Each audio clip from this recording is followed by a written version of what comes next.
The scene is set in the realm of thoughts where minds are met. They're the thinkers with brains on the brink. Every Thursday they're doing a thing with that dark kitty as the fearless lead that fought through by her side. They plant the seed with Dorcas guiding through dungeons deep, and Grey Coupe spreads it on steep. Nemo's crush strokes like magic in the air. Depressed Hydra's expertise beyond compare. Charles manages the box office with grace, while other guests add to the lively space. In a world of thoughts where minds collide, the thinkers gather their wits as they guide. From deep contemplation to laughter's embrace, every Thursday is their special place. Hey everyone! Hello. Welcome. Hey. Meow. So we're down a cat and we're down an artist, but we're here. True. In reduced We're still thinking about it. strength, but present. Yes. All right. So let's I see. We already found the replacement almost immediately. There we go. Yes. let's get the catch up. All right. So let's I have a start couple with of things, Dorcas. if you don't mind. But if I want to go after that, I have a. Actually, I have no idea if this message. will well, why don't disappear, you go but I first? documented it just in case. Catching up. Since hold on. last time on Hydra. All right. What do you So got for us? I received a rather dangerous message. It might be real, it might be a Ooh. scam, but I decided not to touch it, of course, anyway, because I'm not an absolute retard. It was a recruiting offer to a pro-China social media propaganda group. I actually received a recruiting offer. I don't know if it's legitimate. It was probably a virus, if not legitimate.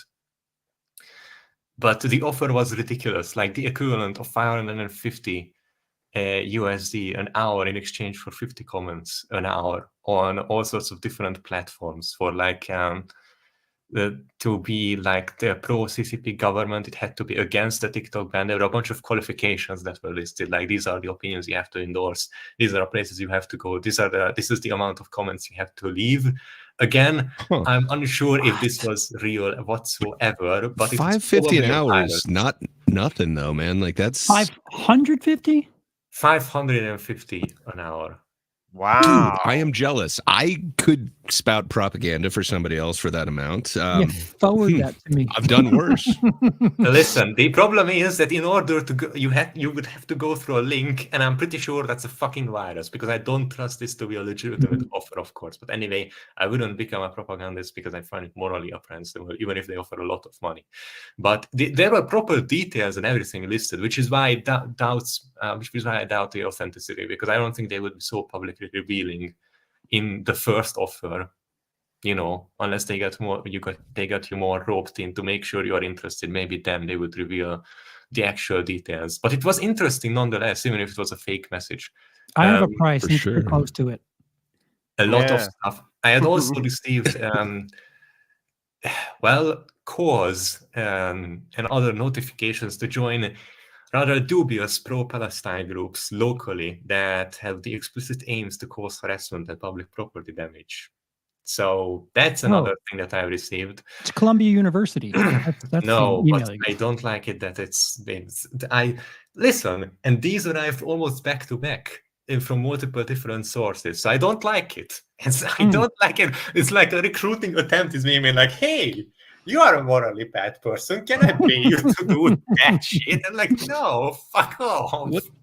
What type of LinkedIn are you on, man? Yeah, not there you on go. LinkedIn. It's kind of interesting. That's the Not. the interesting LinkedIn. Propaganda cursed. LinkedIn. Wait, did I hear it right that apologies? No, go ahead. Did I hear it right that China has TikTok banned? No. Like it's no.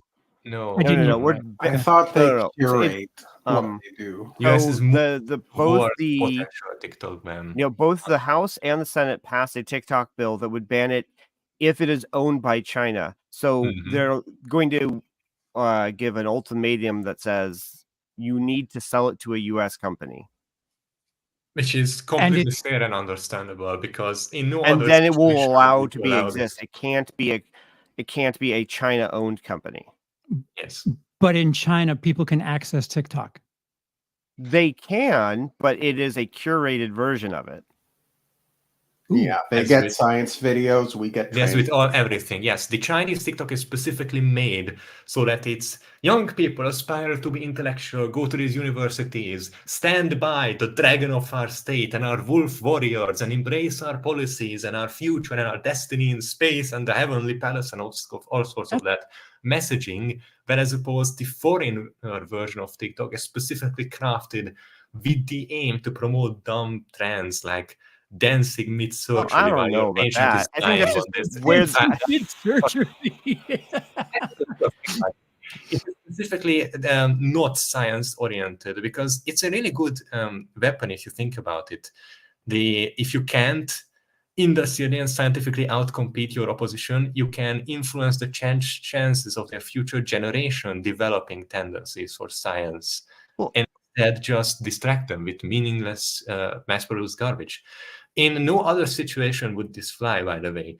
You wouldn't allow your people to receive almost your young people, more specifically the upcoming generation, like almost 90% of their entertainment news and all of their opinions from a specific platform that is entirely controlled by a bloodthirsty dictatorship whose explicit goal for the past decade has been your destruction. You wouldn't allow this in any other space. So I'm glad they are finally catching up.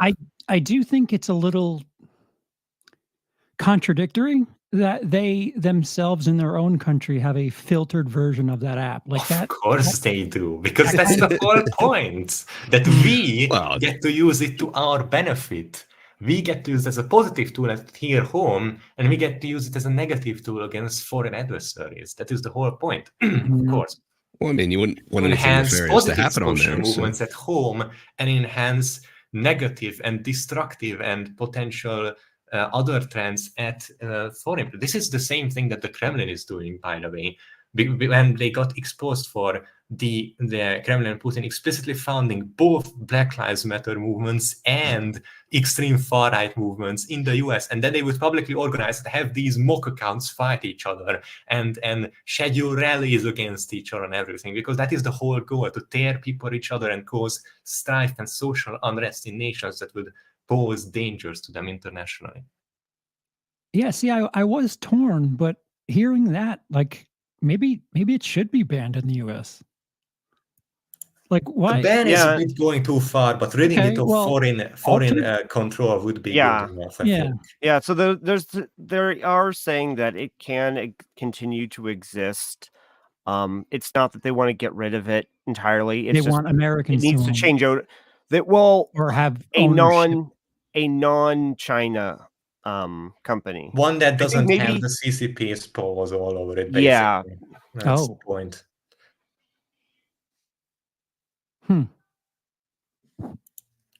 Honestly, it's too late, in my opinion, because it's already over. Caused a lot of damage. Yeah, so one of the absolutely that's just one of the small things. Rosales is 100% correct. Is that we have seen explicit proof numerous times that the algorithm behind TikTok is manipulated in a way to promote violent clashes and strife and suffering in foreign nations, while promoting harmony and progress at home. It is blatantly, essentially, it's blatantly obvious to anyone who digs just a little bit that it's a tool being wielded by a group for an explicit purpose.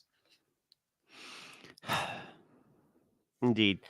The problem that exists with TikTok is that, one of the problems, I should say, is that whenever you make an account, they will make your first video go viral. So it will get pushed to everyone regardless, and everyone will see at least some of it. And usually they're so short that you don't necessarily skip them unless it's something you're obviously against, kind of thing. It's built on the short attention span and the consumerist mindset. It directly appeals to the lower layers of your brain, the lizard brain, that wants everything and wants it now. It's It's the insane, like a plastic, do no. It's very cheap, consumerist, very fundamental, basic human emotion that it exploits basic brain science, essentially. Yeah, and so it's trying to gain it's trying to get that dopamine hit where you create a video of whatever, and then it goes viral, and then that dopamine rush, gets you engaged in making more content. And you get hooked because you are like, oh, I can go viral. I have to stay here, and so essentially it ropes you in. That's the whole point. Like it's the same thing is done with dating apps, for an example, just to do a comparison. It's a very basic manipulative strategy to kind of string along a subject by appealing to some fundamental things in their consciousness. That is a good point, Rosales. All Chinese have basic almost all of them, yes. It's explicitly it's pretty obvious where the puppet master is in this regard. It's just in some cases it is extremely overt and blatant. Well, I'm depressed now. Now I'm a depressed SIPO. Everybody is trying to steal my So welcome everyone coming in. So Gray, what's going on with you? Just having the mic muted and talking while it's muted. Other than that, not much. A lot of migraines. That sucks. But other than that, things are good. Yeah. I don't know, man. I can't think of anything that's new. Brain not working well, but that's not super new. That is my thing. Right. I borrowed it for a while. Charles King. Working on some really cool stuff. The return of something real soon. So just kind of busy. I'm working on stuff. Meanwhile, personally, phone, I dropped it, broke completely. So I feel hate that, man. I hate it. Were you doing a TikTok dance at the time? Yeah, I was actually. When else would you drop it? Yeah, my phone. He was probably doing a TikTok dance in a precarious position. China wins.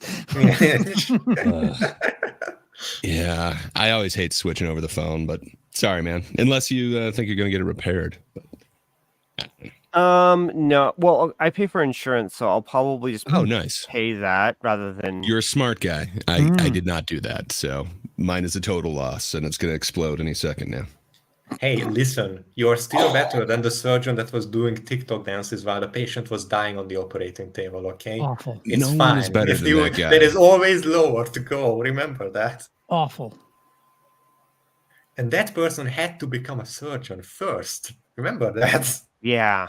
Oof. But they had a passion to dance. In the wrong moments, they did, yes. They have access to all the controlled substances in the world, and they're getting addicted to TikTok. Yeah. Well, it plays on a different type of addiction. And I'm just saying, you point out this one time he failed. What about all the times that he got it right? Come on. Go. So, Dorcas, how about you? What's new in your world?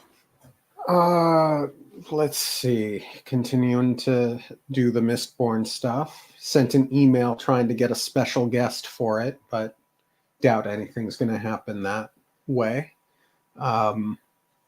Going to a friend's wedding later today. That'll be fun. Oh, nice. Nice. Yeah.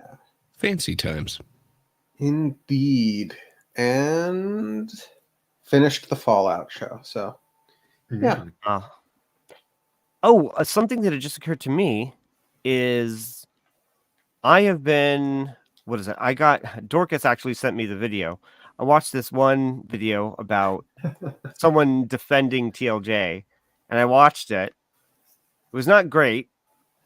I left my comment on it. Oh yeah, I remember that. One of the people one of the people in the video actually reached out and was replying to me, and we've been going back and forth talking about the movie. So that may end up becoming something. Not sure what's going to become, but TLJ?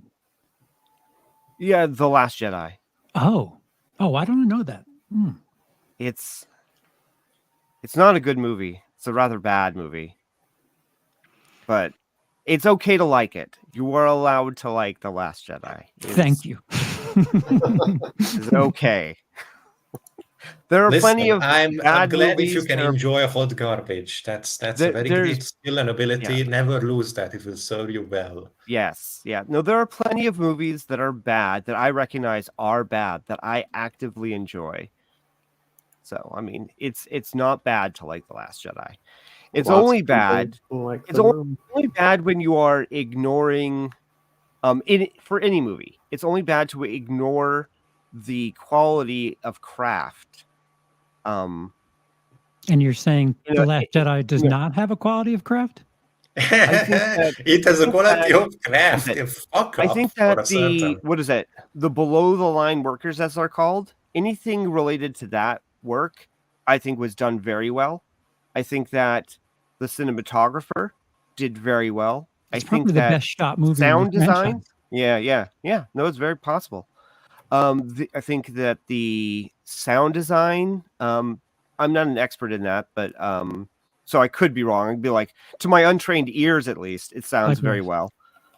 He's trying to exhaust all of the positives quickly. Yeah.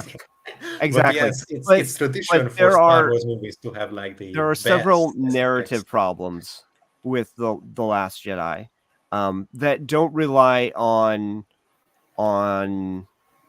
narrative preference or making things up. That are just clear flaws. The way we have a Thinkers Gaming channel, we need to have like a Thinkers Media channel where we talk about TV shows and movies. Because I can fall down a well right now. Right. Because I mean, we're going back and forth. Great. It's well made. It is well made. Okay, so how? Okay, so here I'm gonna. Who even asked for that? Gray did. I did. It's all for me, and I love it. Mindy Kaling blessed us all, but it was specifically for me. Fuck you, Everyone, man. season 2 is out as of yesterday. You are the one who's calling the shots about this, are you? Now. Okay, so Gray. Give us the lowdown. Ray, why are you so mean? Spoiler-free lowdown. Spoiler-free. Tell us, why do you control the movie industry to produce such garbage? We demand an explanation. So I know nothing of season 2. I just saw that it's made its way to the high seas. So, I might board that ship a little later. But I thoroughly enjoyed season 1. I understand that is not a popular opinion, and I'm totally cool with that. I love Scooby-Doo. I always have. This is not that. It's a comedy that I enjoy the particular brand of. Usually I'm not a Mindy Kaling fan. I totally expected to hate this. And I just think a lot of the criticism that people put towards it, like it's woke and everything like that, like if so, they're shitting on the wokeness so hard in this thing. I unironically like it, and I do see it as quality, but I can totally understand why everyone hates it. This isn't Scooby-Doo. There is no actual dog in this one. Apparently they couldn't get the IP to actually have the dog, so they've got the other characters' names, which are just in name only. Interesting. That sounds like a parody a comics case. Well, and then who would be the next favorite after the dog, right? It would be Shaggy, right? So they don't have Shaggy in this. Instead, they've got Norval, who is this guy who absolutely hates drugs. Now, there's going to be a character arc where he's going to switch into a Shaggy soon. But so they just decided to change it in a bunch of annoying ways. But I really enjoy the comedy, and I think the way that they really shit on Velma specifically just shows that they're really in on the joke. But if you don't like meta comedy, you'll probably hate this. Great. And, if you absolutely hate adaptations, you'll hate this. But we always have the original. Like, there's a million Scooby-Doos out there. It's formulaic. This breaks that formula. For me, that kind of works. So, you were saying, Charles? Who would you say that the target audience of that show is? No one. And only me, apparently. Exactly. I don't know, man. The internet fucking hates it. So, like a teenager right. show. The actual character's name is Norval in the original show, but he was never called Norval. He was Shaggy. So, Yeah. Yeah.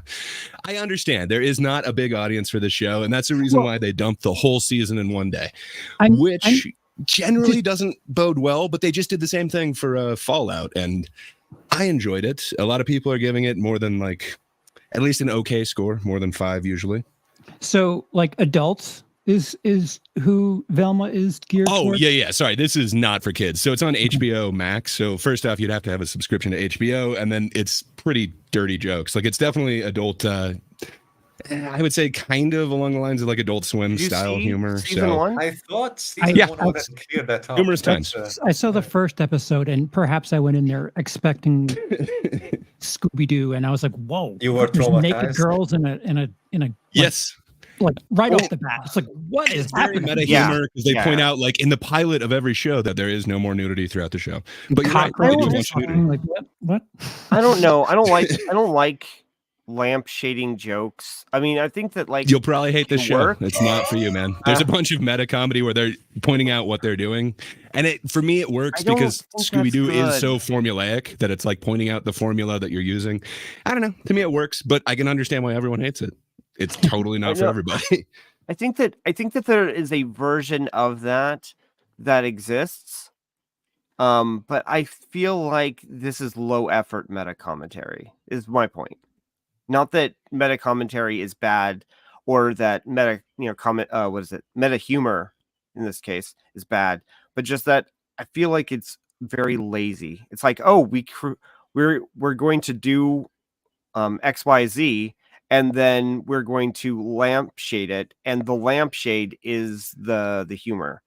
It feels very lazy to me. I feel like you should have more layers, or I don't know. There's some layers, man. If you only made it, I don't know if you made it through the whole season, but again, they kind of do callbacks, and there's additional layers. I wouldn't say it's one layer humor, but yeah, it's definitely. I kind of skipped out when Velma got up on a stripper pole.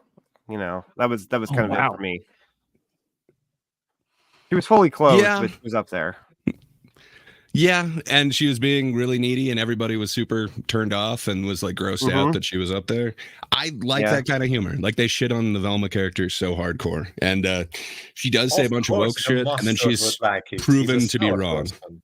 Please, this is a very mustard opinion. Come on. I'm generally not a Mindy Kaling fan, but I really kind of dug that show. I don't know why. I fully expected to hate it. Like I heard everything that they changed and how horrible it is. I really like it, man. And I get it. It's not for everybody, but I stand that it is quality. And I'm excited to watch season 2. I just haven't gotten around to it yet. I've only had fair enough. We have now learned too much. we need Thinkers Media. I'm telling you. Yeah. I'm actually dying to circle back around and know what and hear what Dorcas has to say about Fallout, because I know last week we had quite a dive. And so I've seen episode 1. That's all I've seen. I watched it.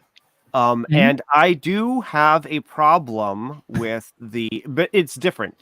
I have a problem with the way that the Raiders were introduced. I feel like it was overly convenient because I feel like they were building towards here. Let me take down the banner.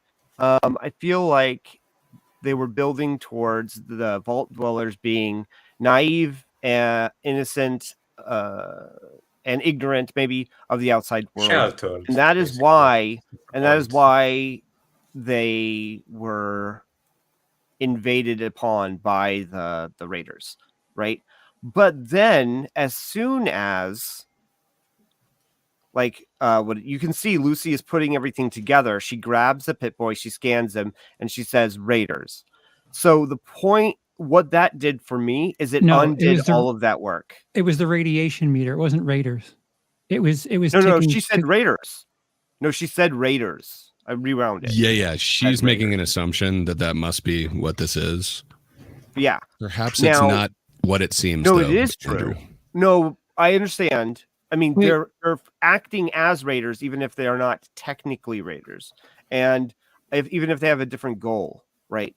But the point is that she has a context and she has knowledge of this, and it was convenient that she didn't pick up on it sooner, that they weren't more wary of it in the beginning, because they know that it's possible. She is not stunned and bewildered by the fact that, like, how in the world did they get in here? This shouldn't be possible. No, she puts everything together in her head. You can see the gears kind of turning. She grabs the Pip-Boy, scans him, and then instantly concludes Raiders without the, like, worrying, without, like, any kind of bizarre wonderment at how this is even possible in the first place. It's just natural to her. It's a natural conclusion. So to me, that tells me that it's just that they were lazy in their protection against this sort of invasion that they know is possible. Yeah, because in this if they world, were though, like truly they're meeting with the ignorant next and naive, vault, they and would. Yeah, if they were truly get what you're ignorant and saying, naive, but they would not be. Yeah, let me just finish this and then go ahead. If they were truly ignorant and naive, they would. All the evidence in the world would not be enough for them to jump to this conclusion. It's different if the paranoid, delusional brother is the one that puts everything together because he is like the bizarre outlier, and that's why they have him walking around and going into the other vault and discovering everything. But Lucy puts it together herself and instantly comes to the correct conclusion by herself, meaning that the vault dwellers have this concept. Nobody is bewildered, but they're like horrified that it happened, but nobody is like confused on how it happened in the first place. They're just alarmed that it happened. So to me, I think you're making a few assumptions there, though. Rosales does. It's a good point. They do bring it up in future episodes. Yeah, they do kind of explain it, but you're making one assumption that, like, because it's inner vault, somehow they wouldn't trust the other vault that they're in communication with. No, they sent that's the not my application point. for marriage. That's not my point. No, but okay, I let you finish. Could you let me kind of go through a couple of these that I think are assumptions that you're making in it, though? So I think I'm just saying that's not what I was saying. So, but you go ahead, but that's not what I was saying. So you brought up that they should have known, like, checked for radiation. It's just not the protocol that you would do between these two vaults. Like, again, you mentioned that, like, if they were truly naive, they would have done this. I think it shows they're more naive. Like, they're trusting, okay, these guys are in communication. It's Vault 32. Like, we're all good with it. They do explain it a little bit later that perhaps they were kind of lied to, and they do go through that storyline. But I don't know. I don't think it would be protocol to test the other vault when none of them are supposed to go out. And then you're saying that, like, all of them are supposed to be naive.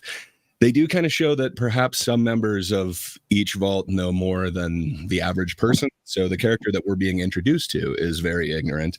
But I don't think the people necessarily, when they're being attacked, would, like, sit around and say, why are we being attacked, as opposed to, like, trying to jump into action. But a lot of people thought this could never happen, so they were totally caught off guard. So I don't know. Like, I just feel like there's a few assumptions you're making. Like, they would have been so confused by this, where it seems like they are in the middle of it. But they also kind of explain how this happened and how it would be an aberration, but somehow this was able to happen in this world that this shouldn't be possible in.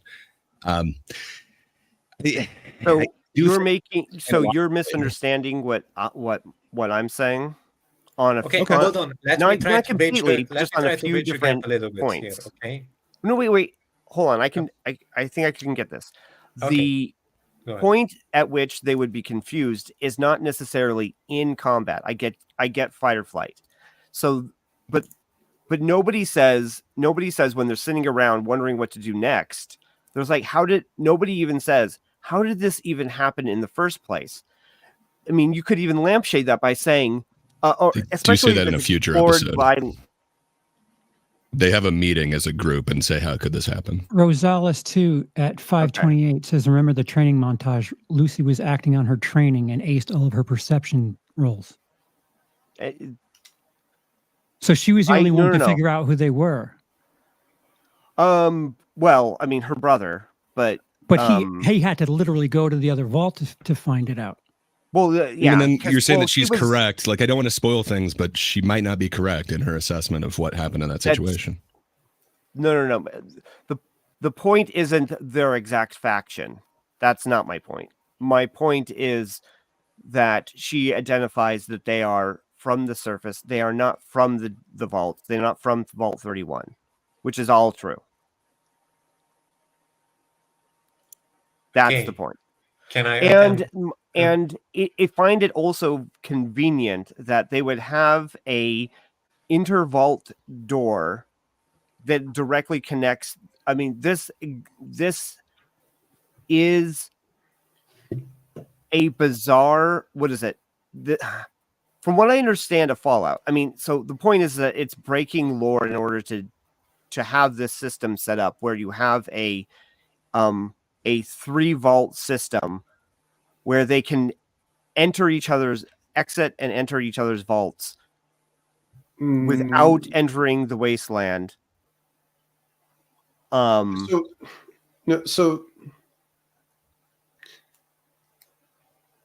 the 3 vaults are... So my point is that what is that? I know that each vault kind of has its own experiment, right? So a experiment where it's going to have like 3 vaults connected, and that's the experiment, is not necessarily the problem. Like breaking, right? But my point is necessarily breaking. It could be adding to lore. Has the doctor shown up yet? So no. So my point is though that they would, if it is one experiment, right? Even if it is not, it would be set up as one vault, even if they have things sectioned off and are calling stuff Vault 31, Vault 32, Vault 33. Even if they have it all set up that way, the system for monitoring and protecting the vault, they would be one system.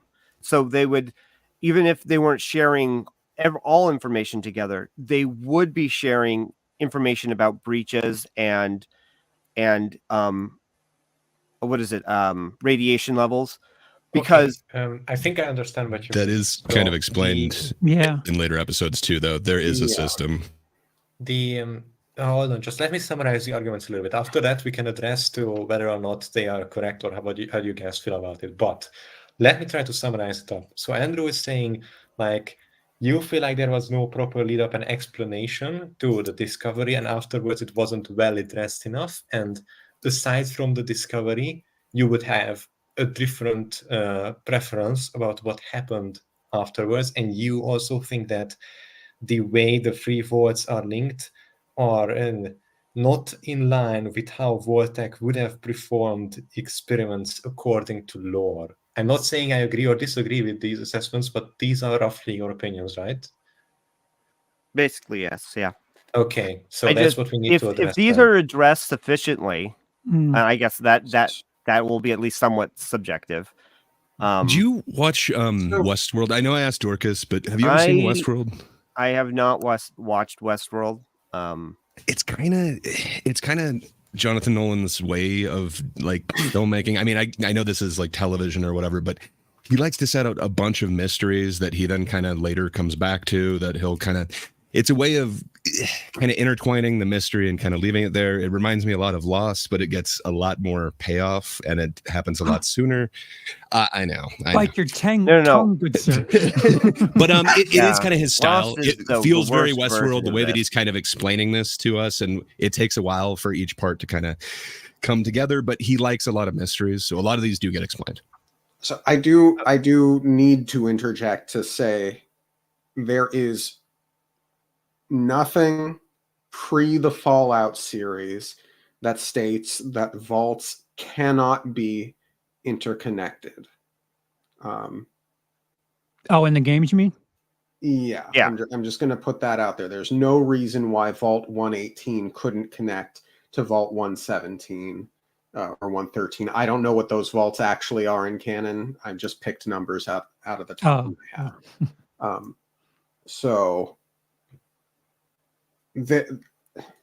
considering how much stuff vaults connect to within the games, or sometimes like I think there is 1 in 4 that comes out of State of a Metro station or something. It doesn't seem at all far-fetched to have like additional connections. Maybe I think it doesn't particularly break. It doesn't even hurt the whole mentality of like each world is kind of their own experiment, and this one has this specific one attached to it, and that one that. So again, I'm speaking with very reduced experience over here. I'm the one who has the least insight into this, but I think it could be done well. It doesn't seem like there is any decisive way that this. Oh no, you can't do this at all. I think it's possible. Whatsoever. Yes. So, there are. Andrew, you are certainly missing some context that would answer your issues regarding the interconnectedness and the experiments within the vault and those specific set of vaults. That said, so what I was against, if I could put it concisely, I feel like there are several points of world building that are and characterization that lean into a convenience factor for the inciting incident to unfold. If, however, these things are addressed later on, I may revise my assessment. It depends on how it's handled. What would you score the first episode out of 5? I now can't, because I was going to score it rather low, but if these things are addressed, then that would raise my evaluation of the first episode. Could you score your intrigue on the rest of the series based on what you've seen in the first episode? I got to be honest, I don't like the Brotherhood of Steel. They seem really uninteresting to me. The birthday party was incredibly interesting. I found that to be fantastically done. So I was really actually excited going into the series. I think that Lucy, what I've heard, Lucy gets a lot of hate, but it seems like what's going on, and maybe they could have handled it a little bit better to get people on board and clue people in. But it seems like what was happening is that they were trying to establish like this more or less is the game world. So like they're trying to like show you like how she was specced out, kind of. Yes. I think that maybe what they should have done to change things up is actually like kind of set her level right for where they want her to be. Like they actually like go into a game, one of the games, and build out her character, like how they want her to be, and have it be in relation to that at a particular level where they want her to be for the series, and have it make sense. Because then, because I feel I like see why someone wouldn't go that far. I feel like they have her. My point is that I feel like she's overspec'd, but I don't think it was malicious. I just think that they were just trying to like play into the game element aspect of it. Like a wing I to think they went too far. They went a little too far with it. I don't think it was malicious though. I would like you to watch more if you're willing to do so, and I would like to do this like and have its own episode on it, because this is interesting from all these different perspectives. And from what I understand, Dorcas, you've seen most of it, so if not all of it. I saw the whole series, and now it's my turn to get my opinions out. Yeah, go for it. So on a scale of 1 to 10, I gave it roughly a 5.5, sort of vacillating between a 5 and a 6. Okay. Vacillating, above average. And just to check, you're your scale would be normal scale as people understand it, right? Like anything above 5 would be positive, anything below 5 would be negative. Correct. Okay, so one. Okay, apparently I need to make this exist. clarification because not everyone sees 10 the same way. But sorry, my bad. Correct. Okay, so here I'll even run us through that. 1 is shouldn't exist. 2 is terrible. 3 is bad. 4 is below average. 5 is average. 6 is above average. 7 is good. 8 is great. 9 is near perfect. 10 is perfect. Okay. 5 is not bad. I love this. I love this laughing from Charles. What's going on? It's kind of a stupid inside joke. A guy that I used to do a podcast with had 7 as average, and average. Oh yeah, I remember. Isn't that an IGN thing even? I could have sworn that some game reviewer did that. It was like, what? What's the point of the whole? It's I said it's like when they say 5.5, I gave it a 9.5 out of 10. It's like just say 95 out of 100.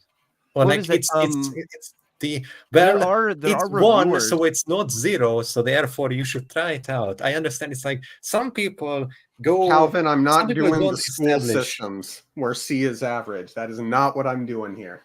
Yeah. What is it? When you give something out of 10, you need to establish boundaries or what you mean, because otherwise it's just numbers, obviously. But it seems like a lot of people think they know what you mean, but don't actually know what you mean. Yeah. Okay, so this is why I actually before you jump in just on the scale stuff. This is why I actually like using the letter grades, because like you get the impression of what you mean. You get the impression on what you mean without being bogged down by, like, if you use a number, be like, okay, how did you arrive at that number? Rather than if you use a letter grade, people are less likely to like be hypercritical on like how you arrived at it. It's seen as more of a subjective thing, and that's usually when I will use it, is when I mean like when I'm subjectively grading something. So sorry for interrupting you, Dorcas. Could you please go on with your review? I will not jump in or make anyone clarify scales. That was a really bad inside joke that I probably shouldn't have deviated to. I'm sorry. Okay, so in my overall assessment, I am not just thinking about the writing. I am also thinking about cinematography, sound, graphics, set, props, everything. Now, that being said, the script does get the majority focus. Like the script, I think, is the most important of all of the things. And the script does have some problems. The Brotherhood of Steel storyline, I think, was the weakest area. I think the pre-war stuff was the strongest area. My issue with the first episode specifically is that shouldn't the overseer recognize Moldaver specifically and know that Moldaver is not an overseer, given what we learn about the experiments in the 3 vault system? And as far as the radiation stuff goes, there are, I suppose someone could argue why they wouldn't check for radiation. I still think that might be just like part and parcel of living in a vault is, got to check the radiation thing, but fine. There were small strange issues, like I loved that Lucy's finger gets cut off, spoiler, but that moment was undercut by the fact that they reattach it, or a robot reattaches it, only for the robot then to want to dismember her. That okay. Seems sort of I'm gonna okay, Matt Berry, right back. You keep going. So you feel like it's a loss of significance for the moment, or it was tarnished in some way, where it could have been like an interesting development because it just went off the rails suddenly. Like, I'm going to give you back your finger, but also fuck you, or like, what do you mean? Moldaver was not one of Bud's buds. Kyle MacLachlan was. So that's how he should know that Moldaver's not an overseer, because they were the only overseers were people that were part of Bud's Buds. I think. Yeah, but didn't they say that the original overseer died? Yes, but then they're supposed to manipulate the vault into voting for another one of Bud's Buds. The idea is that the vaults are always supposed to be manipulated into voting for one of the residents of Vault 31. That was the whole point of the experiment, I think. That's Good what I thought. management and breeding stock. I thought that too, Kevin. It's been a while, so I especially the older episodes, it's a little foggy for me. Yeah. Anyway, I don't. It does not. The story itself does not explicitly say that Vault Tech dropped the bomb, and I fully believe that they would have wanted to. So a lot of people saying that it's confirmed that Vault-Tec did it, I would push back against that criticism. I don't like, from the writer's perspective, that they bombed Shady Sands. I think there would have been much more interesting stories that they could have told with Shady Sands. But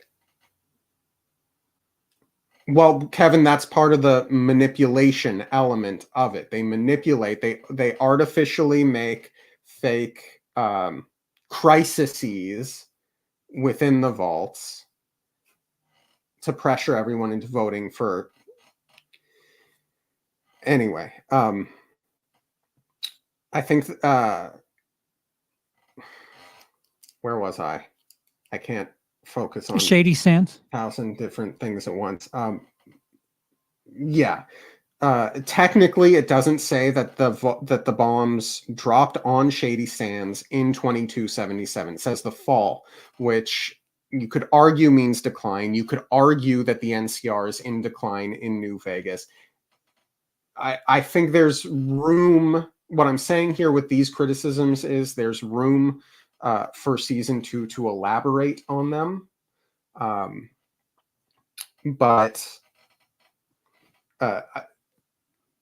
that's what I have written down for the moment as far as script criticisms go, that I can remember off the top of my head. It gets the it gets a hell of a lot of points for me for feeling like a Fallout series, for looking like a Fallout series, for sounding like a Fallout series. The acting I thought was good. I thought the casting was good. The props really and the sets really do make the series come alive. So I for forget all where of I that, heard it. I say above average. I forget where I heard it, but I thought I heard somebody say that the comedy is very similar to the way it is in the games as well. Is that true? I think for the most part, yeah, that's fair. I think there were a few jokes that didn't quite land for me. Oh, part of wait. Well, on I that wouldn't note, say that. While I wouldn't, I'm gonna now that while I okay, have it, go ahead. I wouldn't consider Lucy herself to be a woke character. And I think the series as a whole, the season as a whole, does well of not dwelling in those elements. But I do think that there are a few lines. The boys piss on the wall line does speak to. And the communism is just what they call us, or what people who are too stupid to understand us call us, or whatever that specific line was, that didn't quite, that I think speaks to how to word this. I don't think the series as a whole is woke, but I do think there are some tacit acceptance of what you're trying to say is they drop potential, like, hey, it's okay for this left-wing ideology to do what I think. Like, you don't. Are you trying to? I was saying before the stream had started that in the Fallout universe, America has always more or less been bad. It really accentuates the evils of Yes. extreme elements of America, but at the same time, it has also accepted that, you know, the other countries, It paints the everyone other as a bad guy ideologies were in bad some as sense. well. It's This season one, it's to a cartoonish level, basically. yeah, Yes. yes, but season one here in the series seems to really, really take the position that America bad, China not so But bad. not necessarily that. But they don't like what you're saying is that they don't comment on China being bad, but it's definitely America was the bad guy in the situation, but they leave the China part ambiguous. A little bit, yeah. So some of that's up to subjective interpretation. It's no secret that I am uniquely sensitive to those elements in current day storytelling.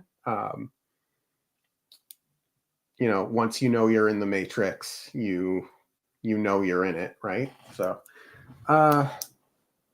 those are the bulk of my opinions as Well, yeah. like I said, I would like to, if Foxroo is going to continue watching it, I'd like to like devote a completely, you know, encased episode on Fallout. Sorry, That'll be Hydra. awesome. Kind of the same thing for Poor Things, like we were talking about before, because I'm pretty sure we'd have different interpretations of that thing too. But yeah, it would be awesome if we could do like a big media discussion that doesn't take away from the whole episode. Yeah, it's you can always just do segment things into their own parts and label them as like, this is going to be this part of the conversation. We're going to do this over here in this event. That's always, it can only help, basically. Yes, apologies, Hydra. I know you had a lot to bring up. So, on to the next topic. Tucker Carlson. Oh, yes, baby. So he had a Joe Rogan appearance.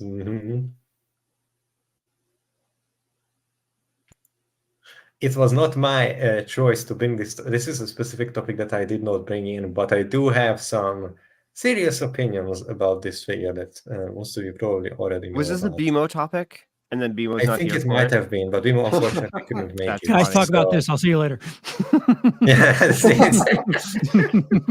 Listen, he did not give my warning. He didn't threaten violence if we discussed it without him, so it should be fine, okay? But from what I've seen of Tucker Carlson's appearance, he took... oh yeah, definitely BMO topic, because we touched upon this before while we were playing Hollow Knight.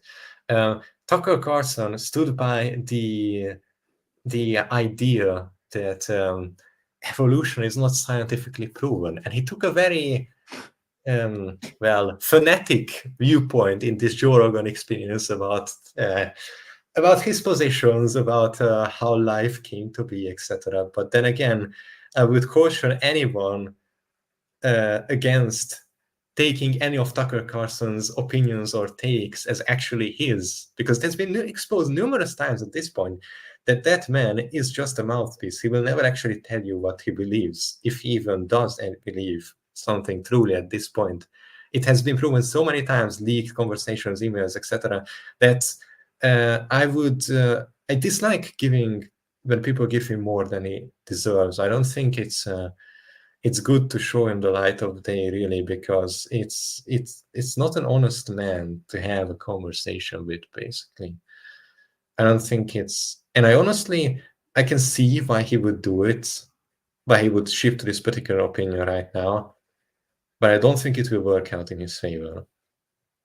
To court a Christian conservative right by appealing to a perceived majority over there that might or might not be there anymore, depending on how you look at society, about creationism and young earth, and it's especially popular with the populists right now to challenge science on everything, because they perceive that science was wrong about the virus, even though that's not quite what happened, and therefore it is extremely popular in right-wing groups right now to be anti-science everything, no matter what's going on, because that's where the hype train is.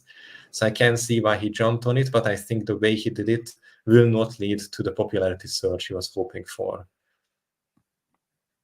So yes, Tucker Carlson came out as the anti-evolution man on Joe Rogan, which was surprising.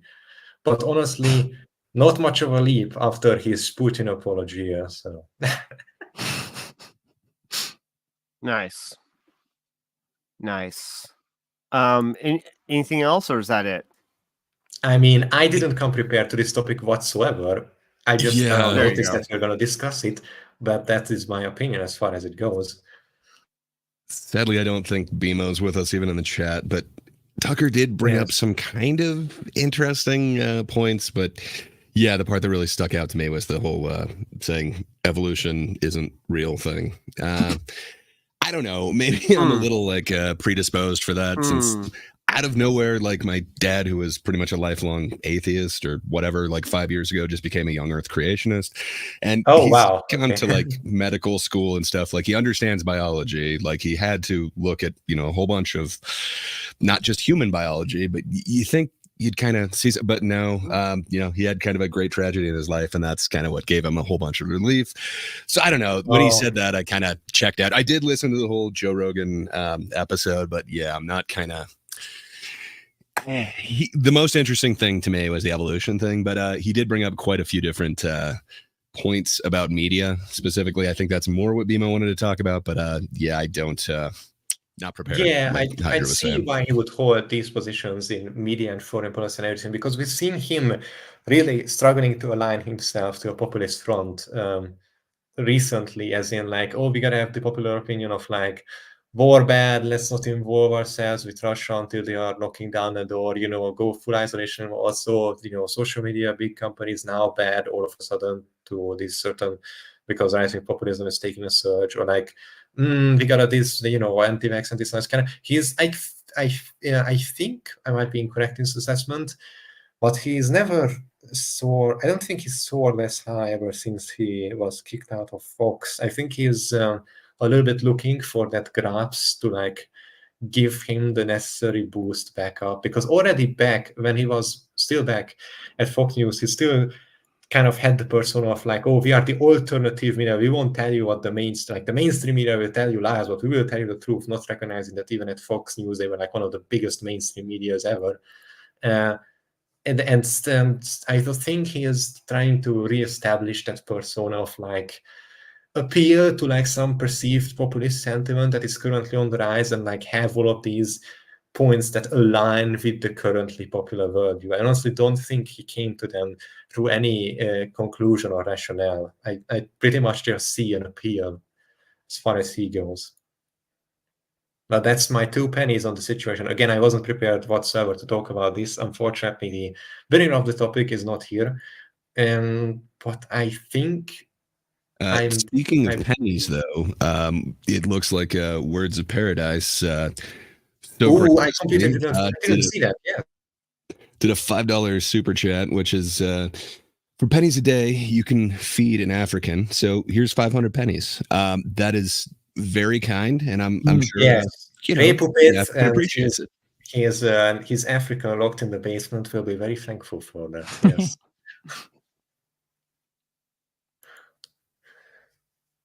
But essentially, I don't think.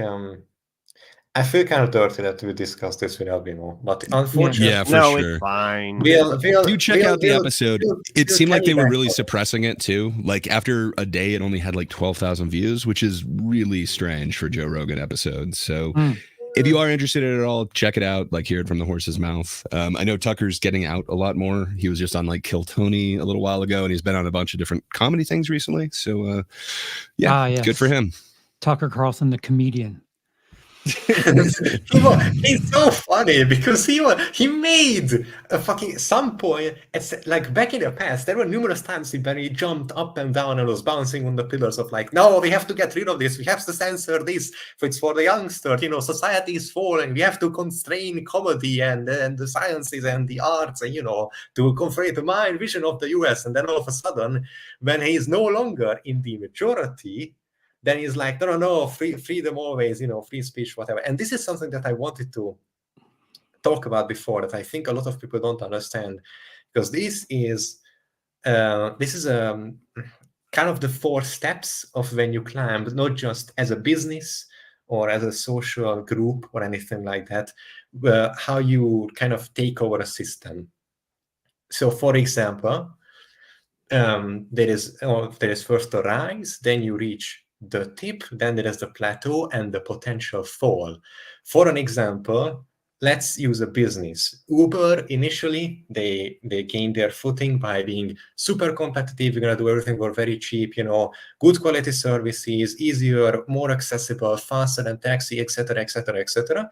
And once they successfully established themselves as the majority, they soar to these new highs due to being able to outcompete other services. But once they establish that now all of the drivers are there and all of the customers are there and the system is in place, so when people can't really switch to something else, they have a semi-monopoly.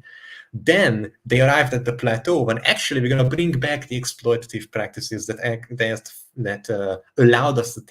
allowed the competitors to fall to the side and us to take over, because now we can kind of settle into this more still state and switch to a more defensive posture instead of the aggressive posture that allowed us to climb.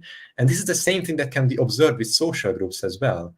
For example, if anyone kept an eye on a trans or a queer community back in the early 2000, 2002, 2003, even 2005, these were some of the most pro-free speech, some of the most liberal groups on the internet who were constantly like, we accept, we should be able to discuss any opinion, people are kind of oppressing us, our identities are not allowed to be accepted, all of this kind of stuff. And then as soon as some of these groups became the accepted majority in a couple of states in the West, all of a sudden they switched from this more aggressive social stance to the more defensive one, whereas no, contrary opinions have to be censored, they are harmful, they are hurtful, they cause violence and suffering, we have to ensure safety for all. So you can see how the posture shifted. And the same thing was true with Tucker Carlson. When they were the majority at Fox, they were on the cultural defensive posture, talking about how, Mass Effect is a video game where you can have sex with blue aliens. It's terrible. It's going to ruin the kids. How dare they? It's porn. It's getting into the young adults. Well, I mean, do you think it would be good for the kids? And then, listen, it all depends on your point of view, okay? but as soon as they fell from being kind of the majority into this, the kind of more populist wave arrived, and their hold on the situation wasn't as stable anymore, they switched back to the aggressive stance of no, free speech always, you should be allowed to talk about anything, you should be able to challenge anything and everything, because they were no longer sure in themselves being the majority. Sorry, I know that was kind of a boring rant or explanation. Get on your shit, Calvin. I think it is necessary to understand the intricacies of what happened, but it's just something that I think more people should be aware of, or in business, in social life, and all of these other areas, about the 4 stages and the different postures you take on each of them. Sorry, I know it was boring, but yes, sexy blue aliens. Right. That's the thing to me. That's what you should remember out of all of this. All right, and just to go back, I showed it before, but we got a $5 for pennies a day. You can feed an African. So here's 500 pennies. Go into our resident South African, that darn kitty. Oh yeah, deserve. Is she the one in your basement, Gray? Is this why she's not here? Oh, unclear. So, The Watcher. Ooh, so we didn't talk about this before. Do you want to bring up their video, or do we just talk about it? Someone needs to give it back. Some people might not be in on the loop, so someone who knows their history better than I should, I think, give a quick summary of what this group is. Sure. So it's a group of 3 creators. I'm going to butcher their names, but it's Ryan, Steven, and Shane. No, that part I didn't butcher, just their last name, so I'm going to totally get that wrong. So the 3 dudes used to work at BuzzFeed, and it was BuzzFeed Unsolved, I think. It was like the murder mystery podcast that was super huge. And then Steven, so that was Shane and Ryan used to do that. And then Stephen Lim, I believe, was the other one, and he was on Worth It, where they tried a bunch of like the most expensive meals out there anywhere, and then they would discover whether it's worth it or not. They were really big hit shows at BuzzFeed, and then like everybody else, they did one of those videos, why we're leaving BuzzFeed, and then they created their own channel together called Watcher. And they had a bunch of shows that were very similar to what they had over at BuzzFeed, but they have a little bit more production value. So I think, and well, now I'm blanking on the names of all of them, but they had a whole bunch of different shows. I want to say like at least like 10 of them that they launched on this channel. And they made a big deal when they started this channel of like, we're doing this for you guys. Please help support us. And at that time, they also made a Patreon, which you could do $5, $10, or $25 a month on those tiers. And you're supposed to get behind the scenes or these videos early as part of the perks for this. Well, they have multi-million fans. I can't remember the exact number. And they get millions of views. Like most of their last videos were like 1.3 million views, over 1 million views for most of them. So they're doing pretty well. They do have ad revenue. They do have ads that are actually read by them inside these videos. So they're not making nothing off of it. And then they also have all these tiers of Patreon. And you can see that they're making multiple thousands. I can't remember the exact number. I think it was reported at like at least 70,000 a month on Patreon. So it's like they're not. Myself. Yeah, they're not Just making on nothing Patreon, here. yes. They seem to be making quite a bit, and they have grown their production studios. They kind of go over this in their latest video, but it caused a bunch of controversy with their fans. Sorry, I got caught up reading the chat. So yeah, they said kind of a few different things in this. They went into the production cost of their episodes. So they now have this one. I can't remember what it's called, but it's the Watcher. It's their, well, let me just go to their page really quick. It's now I can't even remember the name of the show. Mystery Files. Sorry. So it's basically the same format as that BuzzFeed Unsolved thing. They're going through a murder mystery usually, or some mysterious event. They have to actually go to the area. They have to actually hire a bunch of camera crews. Then they have to hire editors to go through this. So they're saying that their productions get up to like 100,000 per episode of this show, which is quite huge for YouTube. So what they're saying is this platform, it isn't as advantageous towards making something that is more akin to regular television. So instead, they're going to create their own streaming website where they will charge $5.99 a month or $59 a year, because everybody can afford to pay that, was what they made sure to say. That's what the argument, yes. It's you are the problem if you cannot pay that. Exactly. Yes. And then they basically said that they were going to take all of their old content off of YouTube. They were going to post nothing new to YouTube, but everything that they have previously done will be available through the paywall at their own streaming service. They wanted to do this so that they would actually have ownership of everything that they make so far, and so that they don't have to have ads in it. So it would be ad-free for that $6 a month. So it's alienated a bunch of fans, and they lost more than 100K subs over that weekend. So they posted it last Friday. As of Monday, they put out a new statement saying they've about-faced on a lot of it. But I don't know. What do you guys think? Once you're giving something away for free, can you just take it back and put it behind the paywall? Yeah, here's what I'll say to that. I have something to say on the concept in general. Originally, I actually had a very negative impression based off of what was said about it, but the way you're laying it out, and if that's really the way they articulate, then one other thing that I didn't quite get into is Patreon. Those subs do not get automatic access to this new subscriber thing. So everything that they were promised was early advanced screening of these videos, that they would have access to the entire catalog. That wouldn't necessarily be the case because they're putting it behind the other wall. They then said that they would give them 40% off a membership, but essentially you'd have to have that Patreon plus the membership. Or like, yeah, you get a membership that would make by sense. Doing the Patreon.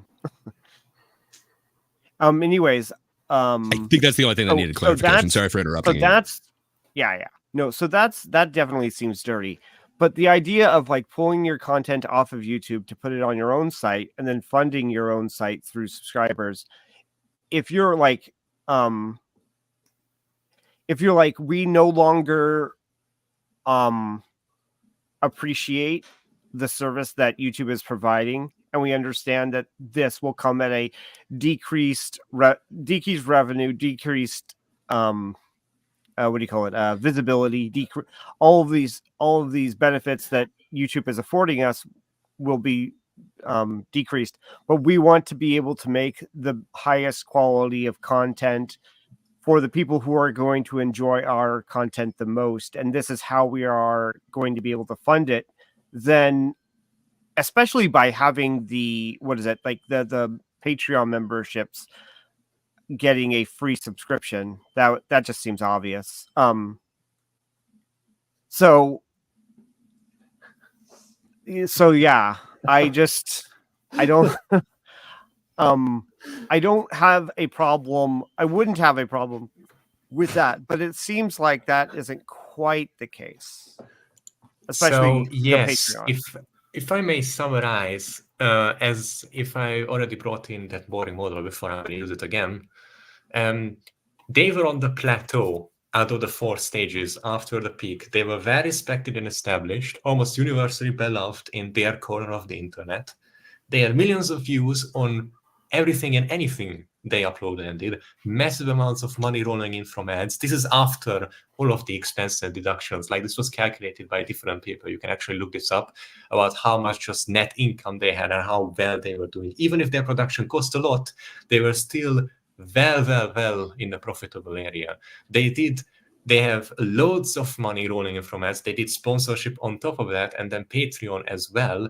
And now these income sources, of course, gave them a huge stream of reliable money, despite all of their, very high expenses as well. Like, they were rolling in the cash, the chimichangas, basically. And now they want to do their own paid site instead of YouTube. And the motivation seems to be just more money. Like, people dug around and other motivations were not found. Andrew said maybe the insanely anti-consumer or anti-creator practices by YouTube could have driven them off. But that wasn't the case. And it was just one of money. them famously said, eat the rich as well.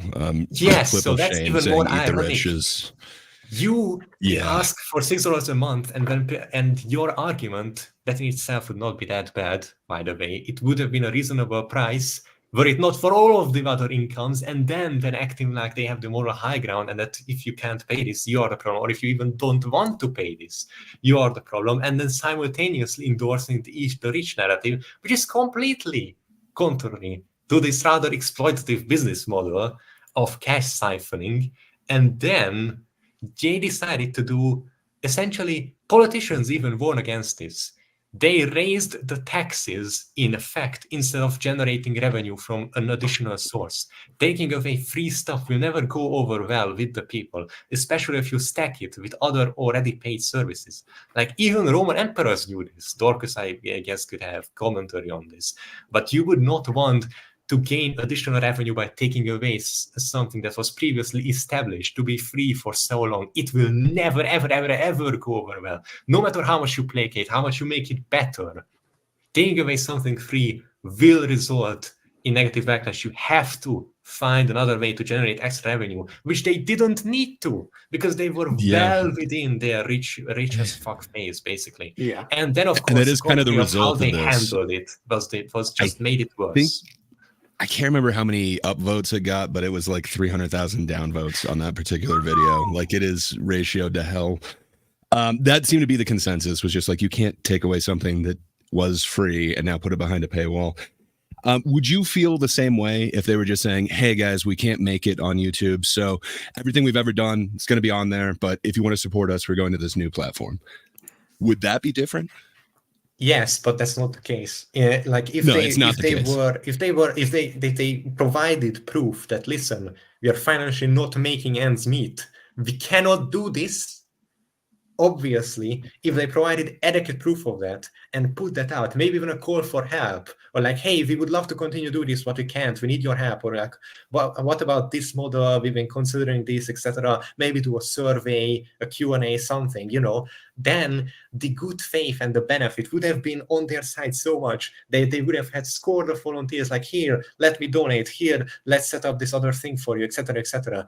But those, not even the tiniest modicum of effort was made to be transparent with the people, other than just, hey, we're going to do our own thing now, and here is this extra monetization layer.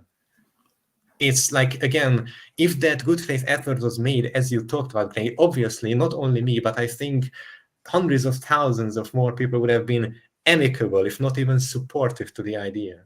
Plus, you could test the waters. Like if you have $70,000 worth of supporters on Patreon, you could throw out something like, hey, based on... Right. That seems impossible, man. Why would you ever poll your audience and see if they would? It's not like they have the social and financial network to do all of this and organize it, you know. Or like set up a you were saying, pledge, Charles. like, would you want to, if we were to do something different and kind of take on more of our time, how much would you consider this to be worth to you? You go first to your supporters, because they're the ones that are literally paying you for your content. See what they like, how that levels out, and then. But yes, not only it seemed like they didn't consider what they were doing. They were just, oh, we're going to take this business step. And then they immediately like, oh my God, we recoiled. What happened? Why are we getting slapped in the face? Yeah. Like it seemed like they were so fundamentally out of touch, not by just the reaction to people and the putting the blame on the viewers and like eat the rich, but also pay up fucking working class and the kind of behavior. It seemed like they legitimately hadn't considered that fundamentally altering their business model needs consideration and Q&A and testing and all of this thing. It genuinely seemed like, again, like a bunch of other things, they grown incredibly popular, they got complacent, they reached a plateau, and they discarded all of the tools that allowed them to reach it in the first place, not realizing that, hey, you know, we don't need to be conscious anymore, we can just do whatever we want, we're on the high ground. No, you have to keep it. And now they, like, I don't know if they ever get back their goodwill. Like, it will take so much time for the reputation to heal, because they suddenly went to become this incredibly hated group overnight. Just such a huge blunder. Over the weekend, Shane's wife tried to, cool things down and said, hey, they're just trying to make a reasonable living. So does that cool anything in your mind, out of curiosity? Because it's not $70,000 a year, it's $70,000 a month. Even between there's three of them, and then they've got a crew. Three. Even at $10K a month, you're still doing all right. I don't have the numbers right now, but people calculated this online. They had access to like some of the financials at least, and it was blatantly obvious that it was not. Also, just from their behavior, even if they were, let's give them the benefit of doubt that they are legitimately financially struggling to make ends meet, or they can't continue doing what they love to do. Why didn't I don't they think I set like it up quite right. Why didn't they ask for help? Why didn't they communicate this? Yeah. They really try to manipulate you in this video. They set it up really sad. They have like the sad music going on. Sure, if you want to. It is like 14 minutes. The one that might be more advantageous would be the follow-up video that they released on Monday. But just to kind of set the tone, I didn't mention this, but they do play it like it's sad, like we had no other choice than this. So that is one extra thing. But they didn't establish it properly. So this is not the trailer by Warner Bros. That was released 3 days ago, correct? Sorry, again, I was talking with it block. No, it's just called Watcher. It's just a YouTube channel. I can grab the update video really quick. Yeah. See, I have two friends that do this full time, and they have lulls. The winter months. They're both movie YouTubers, and January through, I don't know, now is when they have their down period, and they're both supporting families, and they don't do anything too extravagant because, everything that they're doing is based on whatever their income is, whether it be YouTube, Patreon, all of that stuff. They have sponsored videos, and they don't even perform well. And like, they're taking a hit by doing a sponsored gig where like people want to see them do like movie rankings and reviews and stuff. And here they are like doing I'm going to review a laptop cover thing because these people paid me enough that I could afford to do this instead of talk about movies for this video. So Something tells some of me these guys' they communicate with their viewers. Is that correct? Yeah. yes, yes. They would Some of these actually guys' tell them shows if there have- was a problem. Yeah. So- And they mentioned the one that has like $100,000 for each episode, which fair enough. Like they're going to a location, they're bringing in experts, they've got to fly themselves and other people, and then like apparently speed through editing and stuff and add post effects. So like, okay, that show is pretty expensive, but they also have one that I think is like top 5 or something where they just have like a whiteboard where they put like their top 5 in like a category like cereals or something like that.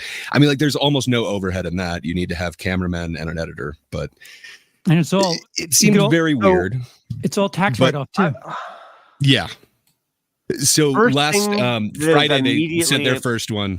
This is the response after all of that backlash Yes. that everything got After the- ratioed Okay. between Yeah. Shane's First wife, thing that is their YouTube immediate- comments, their Patreon comments. First thing that is immediately apparent is the fact that they all have their legs crossed. It feels unnatural. They have They're bloody all crotches. sitting essentially the same way. I don't know. It's odd. Listen, it might just be Feels- an unconscious. At the very defensive least, it feels posture, okay? intentional. It's- I'd No, like it's more really cleavage it from the feels red shirt. intentional. They could just be nervous and be like, listen, legs crossed, hands at least one hand in front of you, or like grabbing onto the side of the couch for like, it might just be like, oh, we have to address this, we kind of, we could fall off, we are under attack. We like, it could be I have to brace against something, or like this is a tense moment. I think it could just be natural body language. They're self-soothing postures. Possibly. I don't know. I guess. I'm just having fun. Anyways, I'm not let's go. doing anything scientific here. We announced that we're leaving YouTube and launching our new streaming platform. It's very quiet. We messed up. A lot of you spoke out with extremely valid comments and It's quiet. Yes, but also already I already have a bad taste in my mouth, not only because they have established history before to this, but also I heard the sentence, you have had extremely valuable responses or comments so many times before, and it is covered speech for, we're going to take you semi-seriously this one time because it actually hurt our financials, but otherwise, fuck you, basically. Why would you It's corporate completely speech. abandon YouTube too? Like what? You're just cutting off a revenue And stream. they made That it doesn't the make any snap sense. decision as well. Right. That's what bothers me so much. Like these people don't seem to have. Am I the one who has? Am I just completely disillusioned or don't understand finances, or do these guys not make considerations before they make such a massive turn in their big financial car venture? You would big think drive in their life. you would think with that amount of income that they would have a financial advisor. Maybe a consultant even. Right. Yes. Okay. I think I got it now. Nope, wait. concerns, and we want to take the time now to address those. We've been reading the things you've been saying, and we're sorry for the way we handled this, as well as the way we communicated it.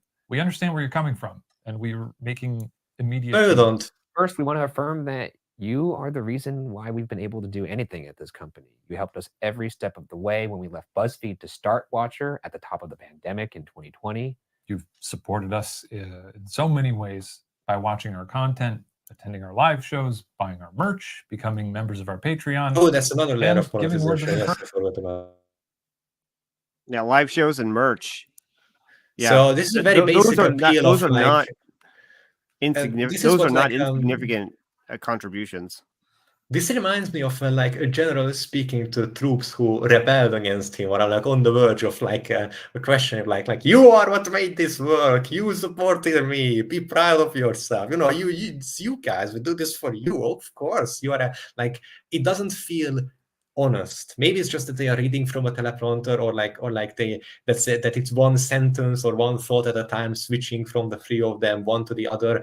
But it doesn't feel like a transparent communique between me and the viewers. It feels like a robotic corporate response of like beep boop damage control, must control damage, it's must roll back last financial move. but it doesn't feel human, is what I'm saying, I guess. Mm-hmm.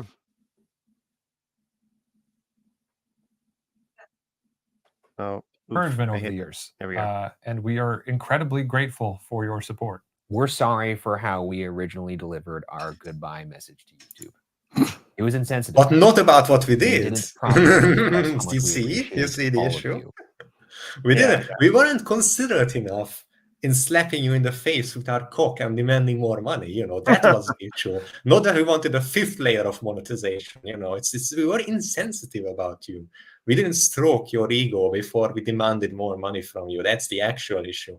See, maybe I'm just too you know, depressed or too like I don't see the bright side of life, but I can see through this pretty easily. I'm sorry. I do not like people who are not honest and straightforward to my face. It feels like these people are trying to coast by me or look down upon, like, hey, we're gonna, you know, we can still take your money, right? If you're like nicer to you, okay? Maybe. Yeah. Amy Sparkles. And we did a really bad job of explaining the reasoning behind this transition. We also want to deeply apologize for our ignorance around the impact of the cost. No, you don't have it. No. You would no. Pause. This is again nothing. We regret saying that this is a price that anybody can afford. Of course, you regret saying this. When you talked about before about like anybody should be able to pay this to us, and you're the problem if you can't. And then before that, we have to posture with the eat the rich crowd. We are so anti-big guys. See, we are so anti-capitalist. You know, it's. You cannot play both sides of the game and pretend to be, oh, yes, I'm for the downtrodden and the working class, but shit on them hard when they don't immediately give you everything they have. I'm sorry. You shouldn't immediately attack someone when their response is, I might not be necessarily want to buy what you're selling. Imagine somebody selling lemonade at the corner and you walk past the stand and they just grab a fucking bottle and smash it at your head like, how fucking dare you? Buy what I'm giving you, okay? I saw you come out of the bar yesterday. I know you drink. I know you have fluid intake. Buy what I'm saying or you are the problem. Listen, things were said, okay? Yeah. Not bad, still terrible communication, still terrible transparency. They haven't learned anything. I'm sorry. So let's try to go force it down. Thank you. Yeah. Afford, and we fully acknowledge that it is not. We didn't take the proper consideration for how this cost would affect you, and hope you know that we are taking this as a serious learning experience. With that in mind, we're making some changes to ensure that there's a way for our community to continue watching our content for free. If you want to watch our shows early and ad-free, you can catch them on the Watcher platform a month earlier. After that, you'll be able to watch our shows on YouTube for free. For those that have already subscribed to the platform, we are so grateful for your support. Oh my gosh! Wow, look at that smile he has. I mean, I don't know. Maybe I'm just like biased. This just reinforces that they are greedy. I'm sorry. This looks like the typical exploitative businessman smile. And the worst of it is some of these people pretend to be for the working class or even have socialist sympathies. I have yet to encounter some of these people who are like, eat the rich, yes, workers rise up. But then these people are on the internet and it turns out they are secretly the most exploitative fucking capitalist motherfuckers in disguise. Like, I have yet to encounter some of these people on the internet who has these social standards, who would actually hold themselves to their standards and not just be someone else for money. I'm sorry. I do not trust you. Don't smile at me like that. So, you try to take people's money. Come on. So Foxroot, the reason all of their legs are crossed is to hide the gigantic balls they have to be plugging their other site in this video. Yeah. Their legs should be floating, you know. Turns out that's not a couch.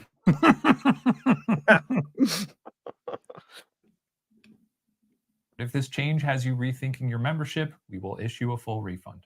And all past episodes and series will remain available on YouTube. As for the question of why we decided to launch our own platform, When we started Watcher in 2020, we wanted to Should create probably shows started that we were with proud that. of, that we had ownership over, Yeah. and that would provide you the caliber of content that we felt you deserved. However, Which is a sentence we that were means finding it nothing. harder and harder to stay relevant to advertisers and the constantly changing YouTube landscape. We faced some incredibly challenging decisions. We didn't want to compromise our content to ensure they met advertising requirements. And we definitely did not want to lay people off that have brought Watcher to life behind the scenes. And we didn't want to bring Watcher to a close. So if they were actually good, which faith, would and have- honest, they would have led with this. Why not That's trim whole the fat? situation. Why get more eager? Why not just stop adding on to your content? If you felt like YouTube was changing around you, why would you keep Yeah. No, I agree. I mean, there is some contradiction in here when they keep wanting to do more, but then say that this is somehow YouTube's fault Right. for, It's essentially why not embracing. trim They this? saw, Exactly. Why not they trim saw the fat? that they saw that some people were being generous and good faith to them and talking about how it might be to avoid the toxic cesspit that is YouTube, and they were like, "Hey, let's use that talking point right now quickly, so that we appear to have a really good reason and be, we just want to uphold the content and everything." But after all that they did before, it doesn't feel honest. I'm sorry, just not anymore.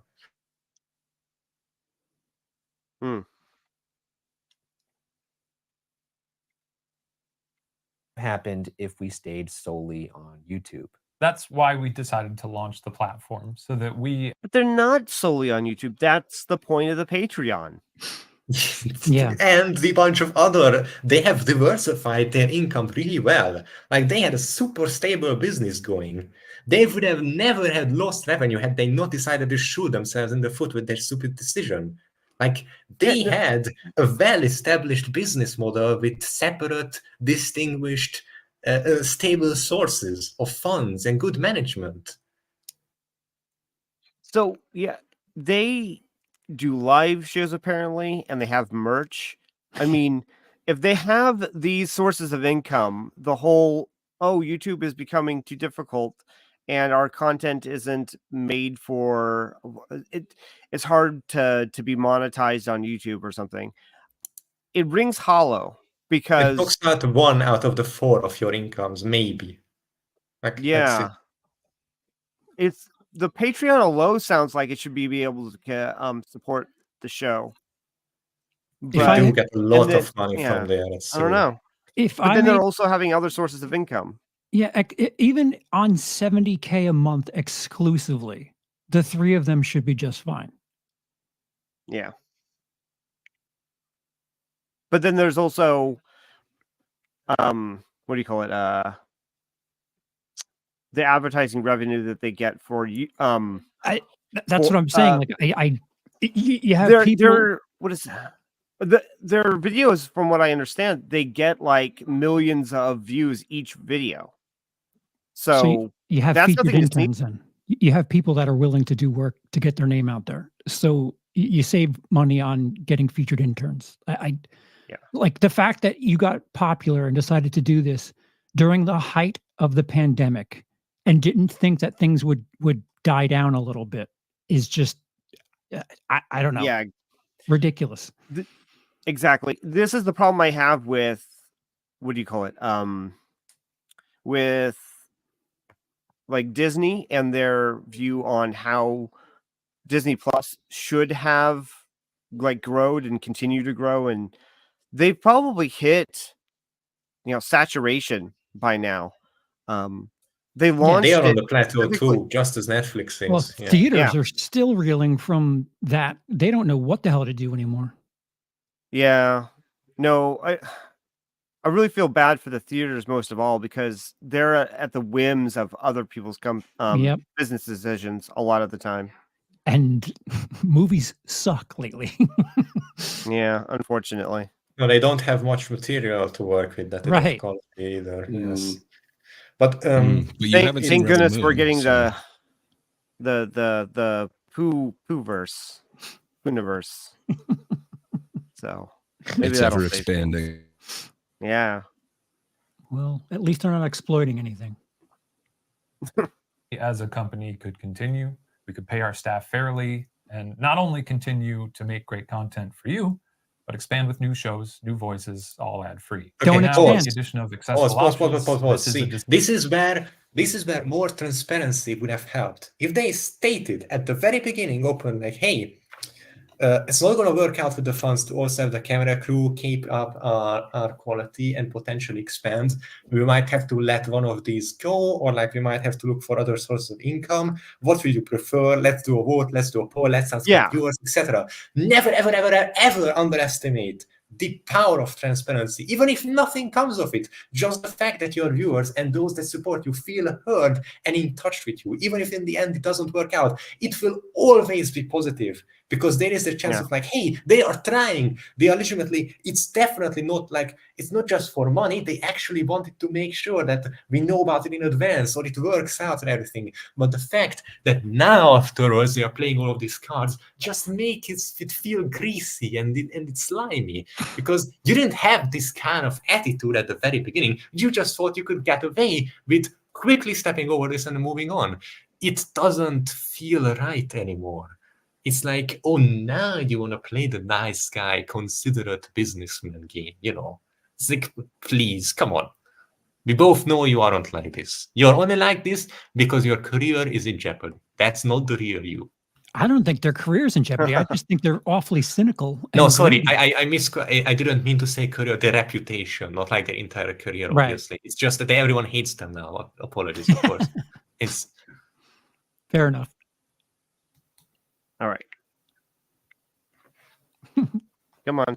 Decision that we all believe is the best for Watcher. However, we realized that in figuring out the logistics of what this might take, we overlooked the way it would impact all of you. We hope you'll be patient with us through these mistakes, and we remain incredibly sorry that they were made in the first place. We also want to directly address our Patreon community, who have played such a key role in supporting us from the very beginning. This is now placating them who would have lost them out receive the a free most. subscription code to the platform. If you already purchased a subscription, that should have been an obvious thing from the it shouldn't have been overlooked. Afterthought. Yeah. Yeah. Again, terrible business decisions all around. Horrible decisions. It just screams. I got complacent and used to everything going smoothly and didn't consider the potential consequences of my decisions. I cannot. These people have to go to. I don't know if they teach this in proper business schools or like to be conscious of public relations or whatever, but they need to be more aware and in touch with their audience. Seriously. On Patreon alone, they make $840,000 a year. You would think they would maybe give a couple hundred to somebody to be like, hey, what can we afford? Well, I mean, that's only counts for 8 episodes of that show. So, you know, they're scraping by. All right. I have my answer. No, I don't feel an honest effort being made. This is why I'm so eager and willing to attribute dishonesty to these people other than just incompetence, because they have all of the characteristics of someone who legit just wanted the money and now all of a sudden they are panicking, you know. It's again. Gray, how many subscribers do they have? That's a good question. I think it's so they lost a shit ton. They were over 3 million and now they're down to 2.8. God. All right. So if they're making $840K on Patreon alone, you round it out, it could be a total of $1 million with ads and sponsors. Well, I'm sure they also have direct sponsors that they do ad reads in it. Yeah. So they're also guaranteed. And a lot of people with comparable channel sizes said that's about $30,000 a read. So for each episode, they're also getting like 30K. So I don't know. It might be harder to get those whales, but they are currently. Remember, by the way, that all of those subscribers that they lost, that massive boom downwards little slope that they just had, those all people that have heard about the situation, decided were either actively watching their content or have watched some of it in the past and were subscribed, and then decided to click a button to actually unsubscribe of it, which means they're much more likely to be part of the active audience that engages with their content than just some of the passive subscribers that occasionally see something. Like, it's much more likely that they lost out from the big slice that were the really profitable people that were constantly engaged. So it's much, much worse than it actually just looks like percentage-wise. They lost a huge portion of their active engagement. So I honestly don't know how I would go about recovering this. But then again, I don't have too much business acumen, but apparently more than these people. Late breaking news from Lucifer the Doberman. Smoking brisket and baking pretzel buns. Who wants? I called this, man. That sounds awesome. That sounds delicious. We are all jealous of you. But for $2 Canadian, entirely too kind as well and generous for offering, but then also donating. But then on top of that, you're kind of rubbing it in our faces. So I don't know. I'm not sure. It's kind of a wash. But jealous for sure. Lucifer, just be sure to subscribe to Thinkers Plus. Is it a new streaming service we're opening? Yes.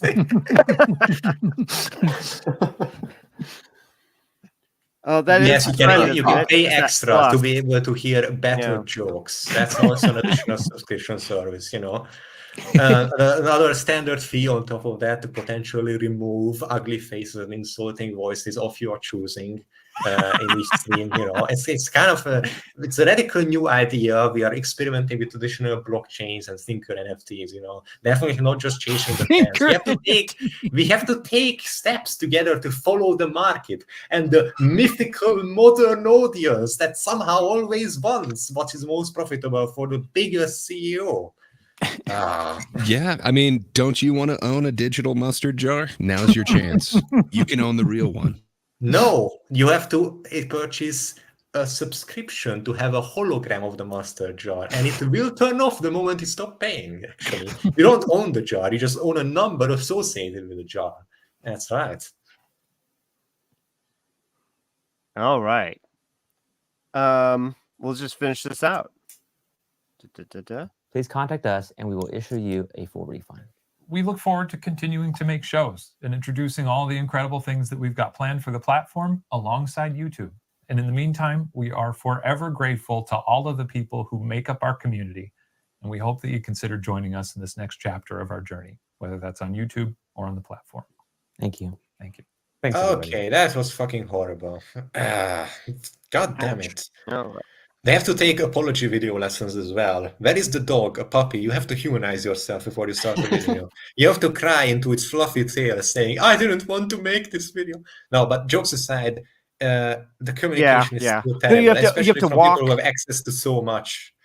You have to walk from off screen or be like reaching towards the screen, sitting down, right? As if you just... started the video, and then you inhale and then a deep sigh. I really didn't want to make this video. It does seem to fit a formula, doesn't it? Yeah. You need to have a sad song playing underneath. Piano they had that music, on the first one. They kind of got knocked for that. Did they really? They had a sad song underneath? Yeah, they made it seem like this is not a choice we wanted to make. I thought that was a joke. We had our hand forced on this. Yeah, just the tone of it. It was very somber. And then, it's a very different tone on this particular one. I should have made a supercut, but yeah, the original one's like 14 minutes. So I did not. They kind of go through their history. I gave you the synopsis, but obviously mine was biased. There was this didn't assuage your concerns. You're not cool with them now? Into a great supercut game. We're gonna miss your beautiful productions and creations. Okay, you would have had an excellent time with that video. There was so much that we could have worked with. Yeah, I should have put it together. Instead, I chose to sleep. I'm selfish. It's very lame. I'm sorry for you being a human being. Next time, please consider turning into a zombie for the sake of this channel. Thank you. I will. I swear. You have my word. But I don't know. Were any of you like, does this do it for all of you? Are all of you ready to kind of be like, okay, I get why you did it. This makes perfect sense. Or did it kind of ring hollow? It rang a little hollow. I would say very hollow. Yeah.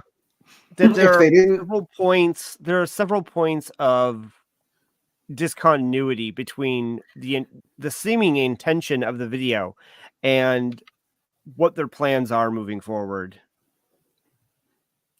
If they didn't sound like they were reading a script, it might have been a bit better. Good point. See, I'm familiar with, I'm on speaking terms with somebody who had a sponsorship deal with a company that was bought out, and they didn't pay their bills prior to being bought out, and he knew not to present the issues of that situation publicly, and kind of well, the fact that there's a lot of them in this Watcher crew, and they didn't speak to each other about the optics of this, and like putting it on the shoulders of the viewers and the supporters, is really kind of shitty. Like really kind of shitty. Well, you know that this sort of reminds me of is Niji Sanji, which probably means nothing to a lot of you, but it is a VTuber company based in Japan. Mhm. And they make lots of ridiculous business decisions, like where they will do things like for their official like press releases type things, they hire high schoolers to do their official like English language translation. They put out like this congratulation message to everyone, and it had spelling errors in it. And this is like a multi-million, possibly billion-dollar company that's paying high schoolers to do. He got the weirdest corners, man. Yeah. Yeah. Like the one place where you want to appear to the public as this, you are this monolith, massive financial and influential, huge organization. And the one thing you don't want to cheapen out is your image, because that exemplifies and amplifies everything. But instead, high schoolers, because who cares about translation? You know, it's not like it's dirt cheap and could be sourced from anywhere. No, high schoolers. Yeah, the what is it?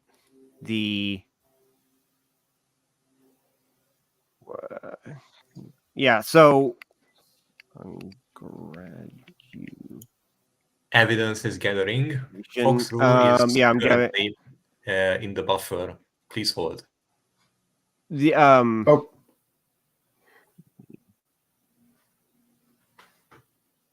What was that, Dorcas? hello, Charles. How are Hi. you? I'm okay. And you? Here. Sorry. all right, Sorry. thanks. So getting the Okay, so look. Here we go. Okay, never mind. Let's go. This is an example right here. We refuse to look. They misspelled congratulations. Congratulations. They do that in video games. Well, too. I get it.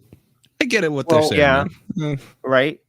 And the L and the R another sound. thing. Confusing.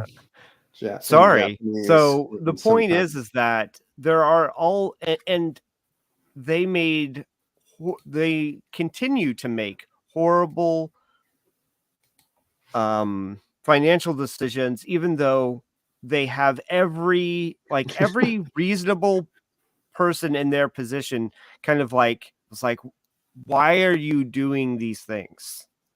Like they have every incentive, and I want to say business like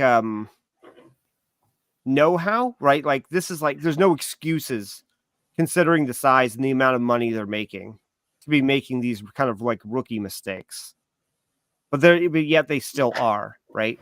And so this is what I'm seeing in Watcher is that like anytime you're making a huge business shift, like there are different ways to do it, but like I don't know, do some kind of market research. right? Obviously, since you have a Patreon, right? Like maybe if you're making a big shift, ask some questions on the Patreon, have like a live stream maybe with like your highest supporters, and then like private that or keep it on just the highest tier so that it's not like widely, so you can just spitball with the people who want to support you the most without having to worry about it becoming like highly publicized. I have a series that my patrons essentially pay for where I cover movies that are R-rated, X-rated in some cases, and YouTube just does not monetize them. And my supporters are very well aware that if I do those videos, they're the ones paying for it. And there are times where just to cut cost, they'll send me a copy of the movie to cover, and they know that, you know, it's not really financially beneficial for me as far as YouTube's concerned. So, you know, I throw something out to them and be like, all right, this is next. Some of you have brought this up. Some of you have sent me this. What is your interest based on, you know, how I would be financially motivated to, you know, take this on for a few hours. Like what are you willing to put into this? Because I'm not making anything of it on the YouTube end, and they're well aware of it. So the fact that like nobody tested the waters is, how did you get this far? Yeah. Agreed. Why? Yeah, exactly what you're saying. It's like they've gotten this far. Was it purely by accident? Because it feels like you would have to make intentional steps, and those lessons that you learn along the way kind of seem like they would lead you away from making these mistakes. So it is quite bizarre when these things pop up this way. To completely abandon YouTube and just cut it off altogether for this like shift, it just seems like something that is great. Well, yeah. A fiduciary, what I was trying to say. Yeah. One of the things that people who have moved on to other platforms do, actually, like especially live streamers, and I think this works particularly well, is they'll do the first half hour or hour of a show that they do on YouTube, and then say, hey, if you want to continue watching, come over to this platform. Well, and that's what they just moved to doing. So apparently they're going to release the first episode on YouTube, and then if you want to watch the season, you got to go to their thing. So they eventually came to that, but that's after they got ratioed to hell. I don't even know if that's, well, So this is on a, what do you call it? A series, like a true crime series? Is that the point? What is the, because if it's just so it's random every one content, of their series. Supposedly it's all of them, and then they also have the ability to resurrect a show. Like they'll put a poll up for the people who actually subscribe to their new streaming site as to which show they should resurrect. They had a few other ones that were kind of popular that took a lot of time, like Puppet History, and a few other ones that they kind of went by the wayside. But now they get another shot at it. And what was the larger channel they were formerly a part of? BuzzFeed. Interesting. Yeah, they definitely participated in that. Leaving. No, but they definitely caught that wave of why I left BuzzFeed. They all have videos about that. So it's interesting. Greed is good. But good. yeah, I don't know. Like, can you ever say, okay, this free stuff that like you guys supported us, you helped us make this, cool, it's behind a paywall now. I don't know. Is there any way to do that? Because it doesn't sound like any of us have an issue with like, hey, I'm doing something else. This is taking a lot more time, so it's behind a paywall. I don't know. Is it just the fact that they took the previously free stuff? Listen, it's mainly that. I think it's also how they went about it, but they're just the taking a free stuff and making it pay it in of itself is already a massive no-no as far as financials or economics go. It is the same reason no politician will willingly go to, I will raise taxes. They will always try to look for some alternative revenue income first, because giving a universal plus flat that everyone now has to pay is really bad. You don't want to go near that. Now, here's the thing. If they were really worried about like some kind of copyright issue or some such, I couldn't see what it would be necessarily. But if they really were worried about that, and like the only way we're going to be, we've talked to lawyers, we've really worked this out in a particular way, and the only way we're going to be able to move forward in this particular direction, whatever direction that is, would necessitate us removing our content from YouTube. And we realize that they should realize, if they haven't already, is that part of their a large part of their popularity is from the fact that they are on a platform that is already popular, right? They if they moved off of YouTube, they even making it a paywall subscription, if they had no presence on YouTube, they would be taking a significant hint to their visibility, even if there is not a large change in their income based off of the amount of people that will continue to support them and the subscription model that they have for new viewers ends up compensating like even if it was like a 1-to-1 compensation for the ad revenue that they are no longer having from YouTube. On YouTube, you're catching strays. You're getting the odd person showing up. Things like 100%. Disney, Netflix, they advertise for their services. So if you're going to shut YouTube out, people can't just stumble upon your service without you doing 100%. Some sort of financial investment in, doing advertisement to get more subscriptions. So like the fact that they didn't. That's why they were going to phase out YouTube. It wasn't just going to be like they remove everything right away. They would slowly be phasing it out. And that's still bad because YouTube is the place to get exposure. It is the place to get fans. It is the place to get eyes. If you remove yourself from there, again, another marketing decision where you just shoot yourself in the foot for no fucking reason other than money. Why would you do this? Why would you ever remove your presence from YouTube after establishing such a massive following, even if you want to focus your financial efforts elsewhere? There is no reason to remove your presence from there. I'm sorry. Forgive the charged nature of the examples, but Daily Wire and PragerU, they have their own things separate from YouTube, but they upload to YouTube as well. Makes sense. You get that whatever, the paywalled hour or whatever. It's a model that a bunch of them have used. It makes sense. I think Crowder does that too. My stuff is early on Patreon, and there's some stuff like notes that I'm only doing it recently. Notes that I take on videos or discussions because my brain.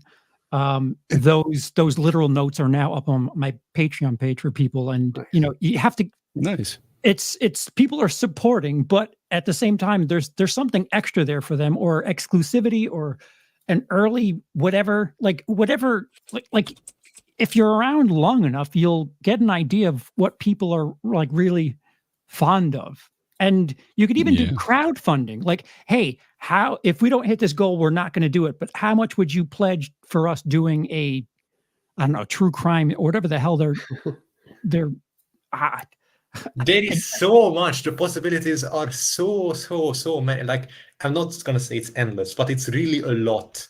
Like, there is so much you could do, so many things, and there is no reason to at least not dip into it or try. Right. Like, it's there's so many opportunities in front of you, and to just slap them all away, it shows profound ignorance or incompetence or just non-willingness to engage. Ignorance and greed. Like, how could you just think, we'll do this and it'll work? What makes you think I would that? like to think that you'd consider like, hey, how do we get production costs down? Like, there is another factor to this. It's not just, hey, we need more money coming in. It could be, okay, we're spending too much money on this particular show, because they've got other shows where, again, they have like top 5 on a whiteboard. That can't cost that much. They're not actually like bringing in the things that they talk about. Like they might go to B-roll of it, but that's not hundreds of thousands for that type of thing. They have another one where they tell ghost stories around a campfire. That can't be hundreds of thousands, but this one show in particular is. I mean, B-roll, there's licensing that you can get for like $200 a year for like, you know, royalty-free video and shit. You just got to buy the license for like the year or whatever. So I'm always curious about those, because every time I've looked into those, they seem the ones I've looked at, I should say, seem to say that you have to maintain the license for it to remain. And if you don't, then it retroactively. Like, sadly, that's a lot of their licensing. They will copyright claim your the content that you used. You have to maintain the license, or else you're SOL on the content that you use it in. If you download a text file of your license and the date of upload, you're all right. Because if you publish it within your licensing time, what is it? You would have to fight them though. Because there's a couple of music ones that they put that in their agreement specifically. In the terms of service, they say that they detail out that if you stop paying, then your old content becomes theirs. Yeah. I mean, and some of these companies just, you know, they'll get, like, I got notified that somebody used footage that I used, but it wasn't mine. But for some reason, YouTube was like, something that you've used in a video is whatever. And like, I had to go through. I'm like, I can't claim that. That's not mine. But, you know, it just happens every now and again. And they'll, you know, on autopilot be like, yeah, that's ours. And you just have to be like, no, I have a license. Here it is. Here's the date, whatever. It's a little as long as we're on this weird tangent, I signed on to some company. I paid them the lifetime membership thing. It lasted me all of 2 years. The guy who owned the company then died, so they just took the website away. So that just blew. So yeah, lifetime whatever rights also kind of sucks. Whose lifetime? So digital. It was their lifetime, not yours, baby. Yeah. Well, I didn't know how poor a health the guy was in. I would have signed up differently. They had a month-to-month option. Is absolutely brutal. Absolutely. Listen, CEOs will have to like walk around in patches, like in the NASCAR riders, to see who sponsors them, where they get their income, and then we have to do photo shoots like Putin to show that we are definitely in good health, guys. You can count on us, you know, like a dictator's self-show. It's like, oh, that would be such a great idea. In fact, why don't we have a law that politicians have to wear those patches, like the NASCAR drivers, so you can see who is behind them? Like, this guy is against environmental protections because he's funded by the oil moguls. Oh, this guy is for interventionism because he was a former employee of, I don't know, the one of the military industrial complex people. You know, it would have been such a great idea, but it's certainly not going to happen. Well, there's, what do you call it? There's did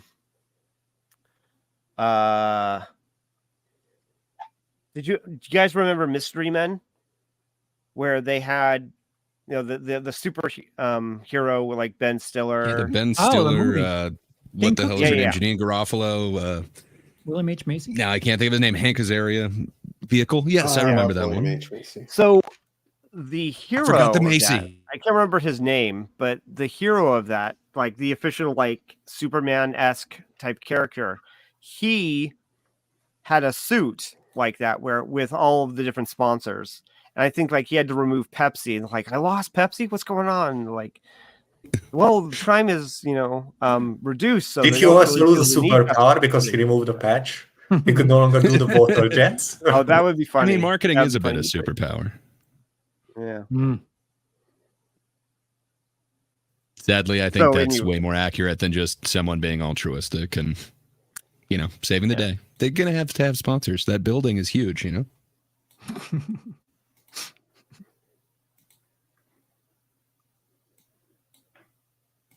Yeah. So good times at Watcher.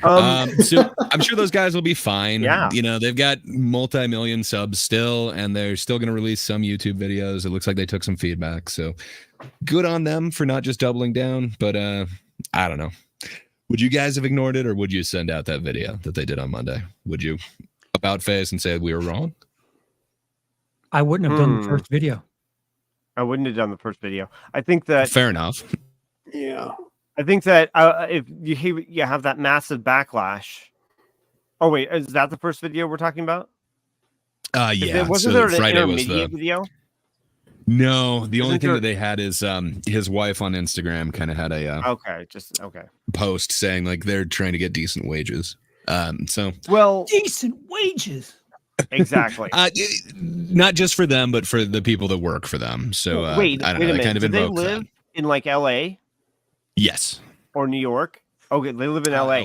Okay, well Get a that's creator part of the house. problem. Share a house.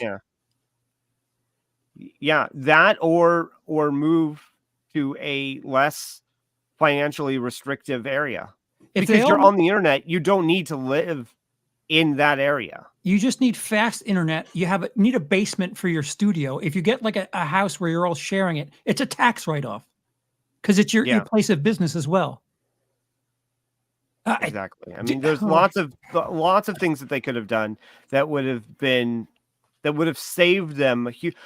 You know what? This also reminds me of a video I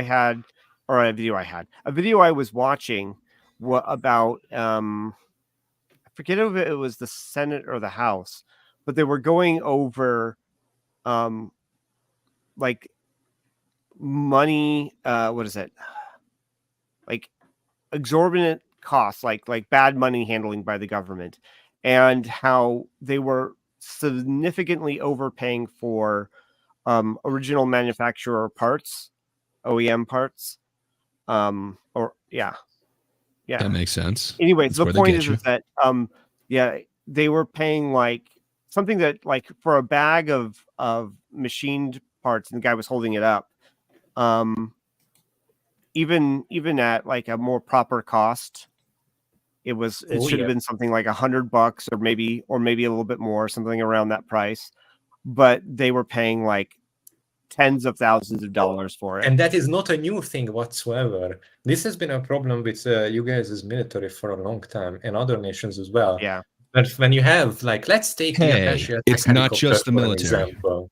And you have very specific parts that need to have the complex rotors and the computers and the missiles and make them all work in perfect unison.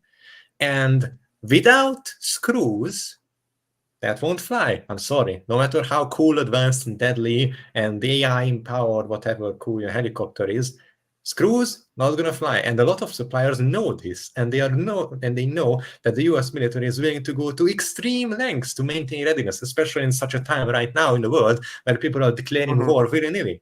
And they are like, that means we get to jack up prices to obscene levels on basic fundamental parts that they surely can't go without or replace or go to another supplier, because you will always need screws.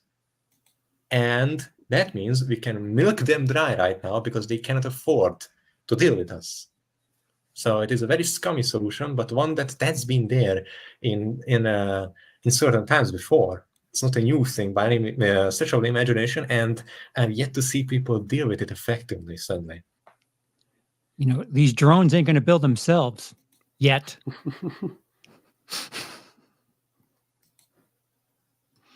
That's the next gen. So the beta model. Moving on. Hey, so here, you know what? It's be interesting to cover. It is truly what I think is to be a molehill that is being transformed into a mountain. Is the latest Stellar Blade controversy, which is over some graffiti getting changed. Oh, that's even more upset. Why don't you just leave artists alone to do their thing? It's not horrible. It's just another art piece, man. There's nothing graffiti hot There's before? no pedophilia. Nobody's being skinned alive. Like, why is all of this like? It's not an extreme art piece. Why are people so outraged about it? It's like fucking Piss Christ 2.0. People are so obsessed that it is some extremely vulgar thing. It's like, no, it's not. I'm sorry. Yeah, so here's the pop this up. We got here. And so there is hard, and then there's this neon sign R shop this way. And so then it got changed to, this is, stylized, it's crime. And people are like, some people are flipping their lids, some people are celebrating it. I think What? that If this it's is just really a what if it's molehill. just a graffiti? What if the developers just decided to change? Like all we've seen so far is demo, vertical slice, and preview. Like nothing is really Yeah. concrete, solid yet. Like they could change anything for any reason. They could change the main character's clothing drastically, and that Right. would have been So- more important. I'm pretty sure this is just looking too far into something that is not Exactly. really Am I I think missing that something? What is the controversy Hard here? R. hard R. Okay, Not I hear AA you, but versus is crime crime, better? yeah. Like, I don't know. If you I want to know, read right? into crime, couldn't that be offensive as well? Well, no, hard. Exactly. Yeah. No, see, I mean, the point of that I think is like somebody might have pointed this out as like, oh, hey, did you realize that you might be making this statement? And they're like, oh, we're not trying to make that statement with this thing. So yeah, sure, we'll change it. I mean, that could be it, because it's not like they're like censoring themselves. It could be like, oh, you're like, people are taking away something that we didn't intend, so we'll change it. That could be it. Who knows?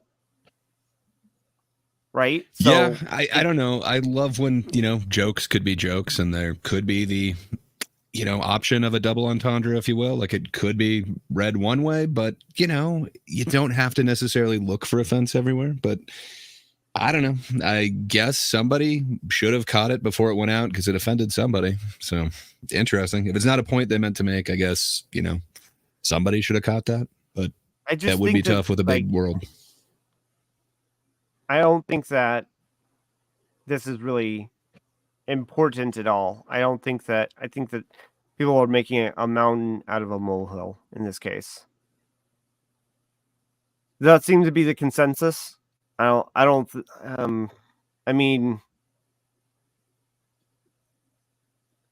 it's really not much of anything, and yet people are like, what is it? The usual suspects are all over it. I'll say that. So does it seem like it was an unintentional, or does it seem like it was like an Easter egg type deal? Like, I don't know. I remember a bunch of controversial things. Like there was always like there were secret endings that you could get on things, or people would say that there's certain codes that would, you'd be able to find things that aren't supposed to be in a kid-friendly game. Yeah. I don't know, and we may never know, but is there, was it news? But when has knowing things ever stopped us? Right. Or anyone for that matter. Yeah.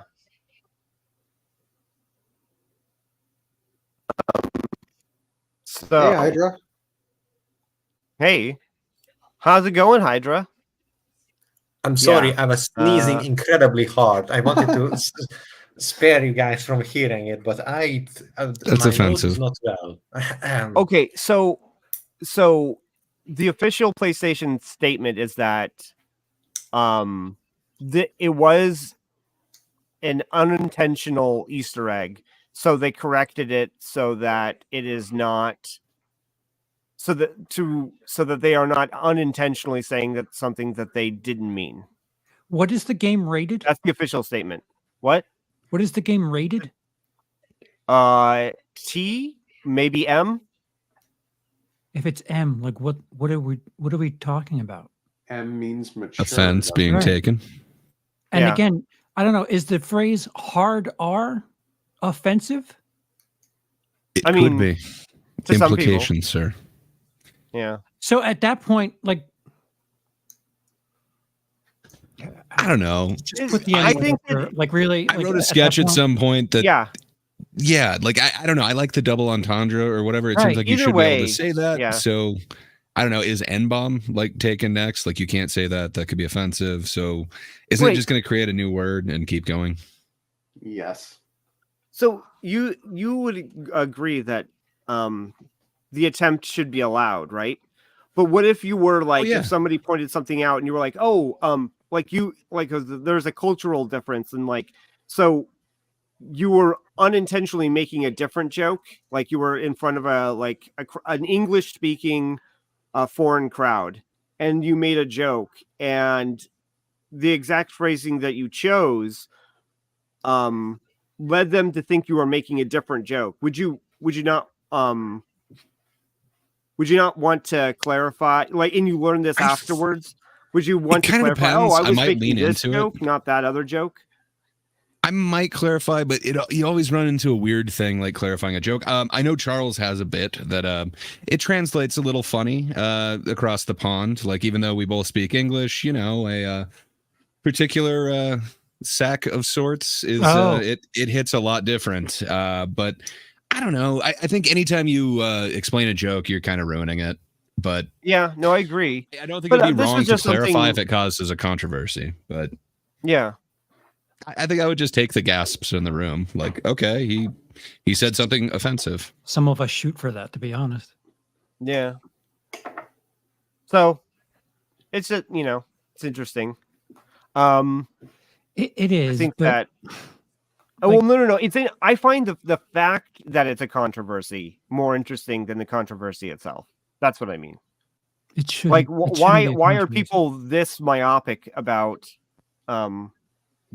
like such a minor change, when all you have is a hammer, man.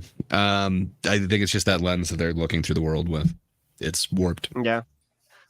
But it's almost like the J.K. Rowling thing, where it's like, we know we don't like this game. We have to find whatever reason we can to hate this game, even if we're grasping at straws, because it is our mission to destroy this game because we don't like it. Right. It's not just that the author is what we don't like, that isn't even associated with what the game was made of, their product. They are just vaguely associated, not even with the production process, just by name and IP. Therefore, it must die, be sacrificed for the ideological greater good, basically. But by that logic, in sports games, players shouldn't be able to wear the number 69. Like if we're just gonna, I mean, I think more should, but that's just a personal thing. I think it's funny. Like if we're just gonna retroactively take away double entendres, like you're not gonna have content anymore. Like what's happening? This is it. Yeah, no, I agree. I would prefer them to leave it in and just laugh it off. That would have been my preference. Would you? Agreed. Yeah. Would you rather I have the thing that, some people, again, just put the N-word in there. Like if you're going to have the same outrage, just I don't get it. You go lean into it. Yeah, that would have been funny too. Like change it so that it is the thing rather than just kind of alluding to it. Oh yeah, we're sorry. We had it wrong the first time. If they had done that, they would have made so much money. Points from me. I would bet. Yeah. So, but I just think that clarifying something that was unintentional. I think actually, you know what? That would have been my preference. Just say, oh no, it's unintentional. You're thinking too much about it, and then not done anything. Yeah. That would have probably been my preference. By changing that little thing, but not the design of the main protagonist itself, they've shown that they are vulnerable to outrage culture and bow to its influence. This will be seen as weakness and will be exploited further by malicious stick to your guns, stick to your art. Problem. If you know, you get a chuckle. If you don't, it's nothing. Yeah. And that art should be like that. Like it's allowed to do that. Like, come on. It's not gonna these people are supposedly about harm reduction, yet they fail to explain what suffering this particular thing would cause. Yeah, you could explain. Other than being someone who is deranged and has nothing better to do and is literally looking for the devil, like listening to songs backwards, trying to find then it's the lyrics, that kind of attitude. Other than that, really it wouldn't be harmful. I'm sorry. You could explain that wasn't your intent, but why by altering it, it just proves whatever person misinterpreted it. Right? Yeah, I agree. I think that is the most mature perspective.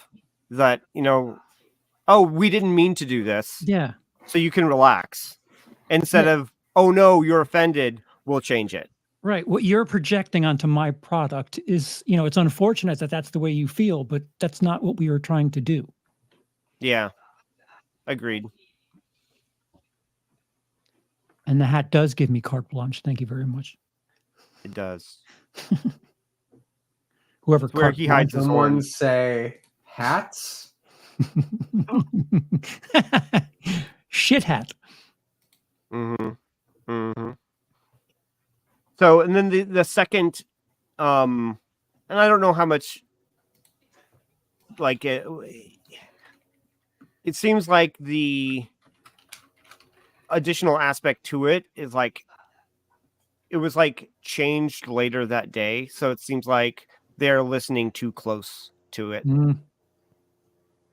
Like the amount, like the people are worried that the journalists still have too much say in what happens physically in the game. That they should be able to write what they want to write, but changing it later that day seems a bit extreme. It's unfortunate. Yeah. And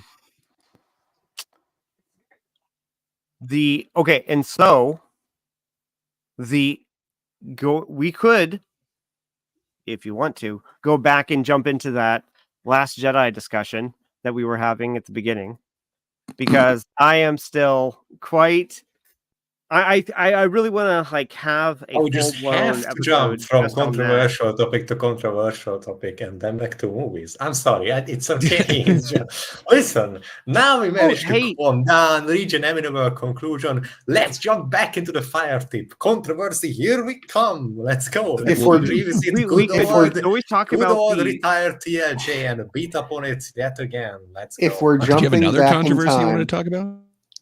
Well, there are all of the pro-Palestine camps being set up at colleges around the United States we could talk about. Wow. Like apparently there's a new one at UCLA. I've seen what they do. It's not going to really convince people if you behave like that. Well, no, it's a really ineffective way of protesting. Well, have you seen them dance in a circle though? That's the one thing that is like, okay, that's fine. You can do that. That's of course. Peaceful protesting I'm always okay with. It's generally the ruining others people, they attacking them on site and destroying public property, which I don't think will get people to your side. It was especially hilarious to me when a lot of people went out and like tried to interview them, and it turns out that like the vast majority of them did not know what they were doing or what exactly they were protesting. They were just kind of there because they were told to, or they didn't understand the situation. It was like complete sheep mentality. It was super bizarre to behold, because when I was at protests over this side of the pond, so to speak, I've seen people are there with a single-minded goal to like, I know what I'm here for, I know what I want to change, and this is how, and this is my problem, and this is what I want to do about it. And instead, it seems like people are just there to have fun or take shit, or because they kind of feel a certain way and they don't even know what's going on.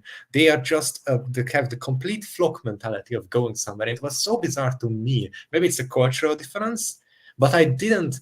It's such a behavior. It's like you're protesting, but you don't understand anything. You're proud of your ignorance, and you are showing it off to the world. And then you even say to reporters, like, I don't know, I didn't even understand anything. I don't know what's going on. But I think I have a video pertinent, to that. It's please. I'm completely for peaceful protesting, even huge masses marching down streets and protesting in front of government's building. I'm all for it, but know what you're doing. Do it well and do it in a civilized way. That sounds like effort, though. I think I the know, chicken I had know. It's something to much say. better to just hang out with the boys and break shit. Oh no. I posted an Asmongold clip in the private chat if you want to Okay. play it. It's pertinent to what Hydra said. Hmm. And it's 1 minute 11. So I not think too there long. are those then who I'm would all make the for it argument if though it's that that like short. just bodies is all you need. Like there is a reason why like some of those famous clips, like where the one teacher was trying to get the students to stop the guy from filming, where it's like, I need some bodies over here. I don't know that they're really concerned that you know what the issue is. Just it gives them more power to Of have course, more they are not bodies. concerned. I'm pointing out, like, not that I never expected them to be like these morally righteous, good people. That is something that you have to earn. That is not freely given from me.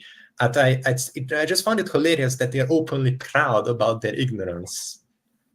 Yeah, At least I'm people just will saying, try like, to hide it usually. But maybe it's just this side of the earth. But who knows? I used to hang out with a bunch of hippies, and they did a lot of protests. I don't know that they were all well informed. Granted, this was a different time, like you know, It's not even well internet in informed. your Just palms. know what you're protesting, man. Are- It's not that much to ask. Just say I hate the Let's government listen to this. and I don't like what Listen they to are this. doing. 20-minute you know. long. Are both sides well 20 informed though? I don't. I think. I Well, think here's most the people thing. are uninformed. There's different levels. There's different levels of it of being informed, right? And I would say that most people are not what I would Well, the call que- well-informed. I But would yeah, say 6 out of 10 Pro-Palestine people are in it. protester admits she doesn't even know what she is protesting about. What would you say is the main goal with tonight's protest? I think the goal is just showing our support for Palestine and demanding that NYU stops. I honestly don't know all of what NYU is doing. Is there something that NYU is doing? I really don't know. I'm pretty sure they're... Do you know what NYU is doing? About what? About Israel. Why are we protesting here? Yeah. Oh my God! No! That was more educated. No! I'm not either. No! No! You cannot say that! Oh, no! At least give a. This is what I would love for them to do, or I would stop protesting if they would acquiesce to these demands. That is the bare minimum. Please, come on, why? And now, of course, from what I it's gonna look understand, even worse. Oh my God! yeah. please, From just what I hold on. understand, they are. What is it like officially on paper? They are talking about the having what is it? A divestment is what they want. So they want the NY, or they want their college campuses to not be financially tied to Israel, right? So one of the ways the this amount of behavior, happens- it almost seems like they're financially tied to Palestine. I'm sorry, I'll stop. But it's yeah. No, so one of the things that they say, like a what is it? Whether they mean it or not, like their language would include something like McDonald's being in Israel, so they want their college campuses to not be financially tied to McDonald's. Like that indirect. They don't want them being tied to Israel whatsoever. And that's what they at least Columbia was articulating that. I'm not sure if this is UCLA or if this is Columbia, but yeah. Columbia was opening. They have a sister college in Israel. Oh, that part. Well, that hopefully is not for probably part long, of it according as to well. them. Yeah, according. Well, the issue is Palestinians. There's a lot of Palestinian students at Columbia in New York, and they have issue with the fact that they would not be able to be at the campus, which is in Israel. And that's what, as far as I understand, the issue was at Columbia. NYU, I have no idea. I heard Columbia. What they were asking for was divestment, because I heard a lot, a number of speeches, and none of them mentioned the sisters college. Maybe that is indeed a sticking point, but of all of the speeches I heard by people at the Columbia, they were talking about divestment. Maybe this is just part of how they want to get rid of the sister college, and this is what they're talking. It's in reference to that, but I didn't hear anything about the sister college. So that's news to me, which is always good to have. Yeah, please don't take my word as authority at all. I'm just going on what I. And that's good to know, though. Yeah. Sloppily interpreted. Yeah. Oh, wait. It's not, the best part is it's not just one of them. Oh. I came from Columbia. I was there up at Columbia, and we came down. They said NYU students need our support. So I came down. I heard there's lots of cops. You dumb bitch. Oh my God. Well. Yeah. So.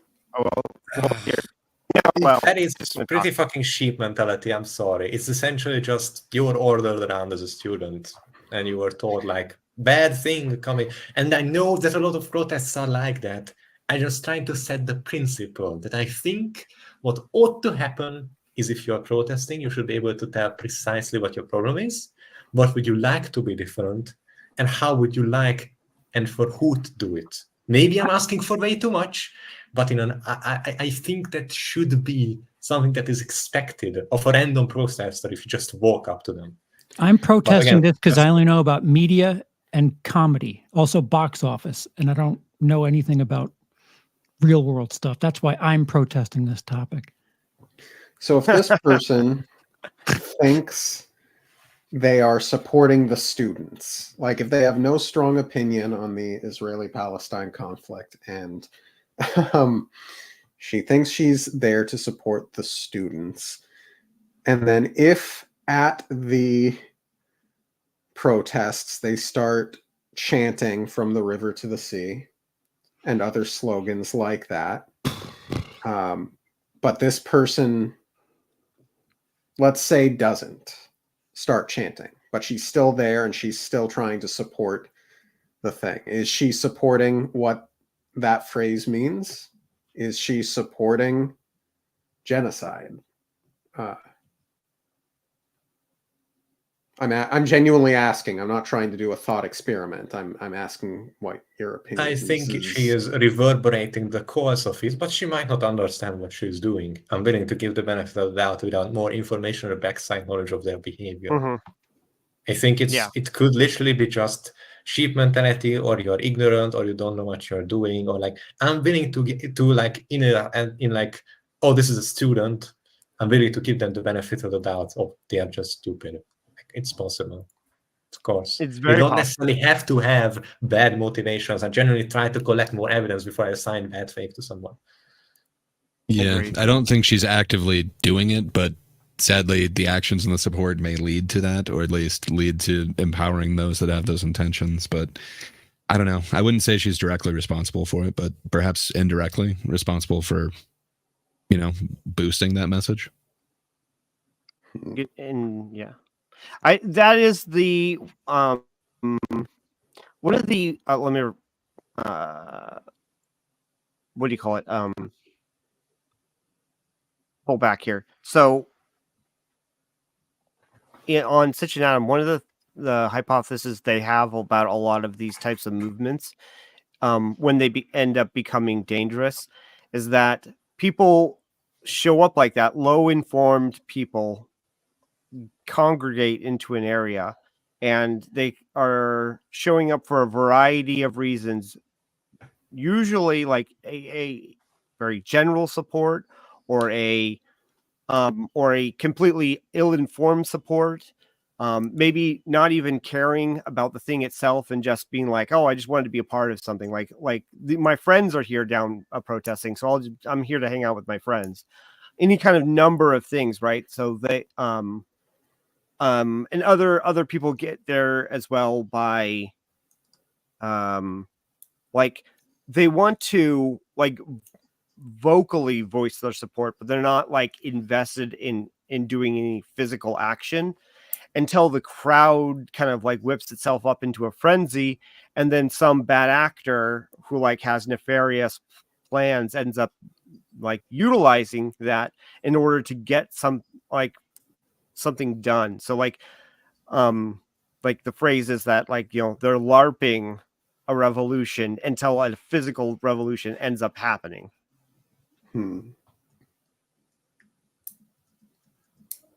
LARPing being live action role play, is that they're there to not pretend support, but like just like they don't realize, like they're not on board like fully. There, a lot of people are there just like, oh, I just want to say, that this is bad, but they're not like a revolutionist themselves until they end up being in the revolution because it happened around them.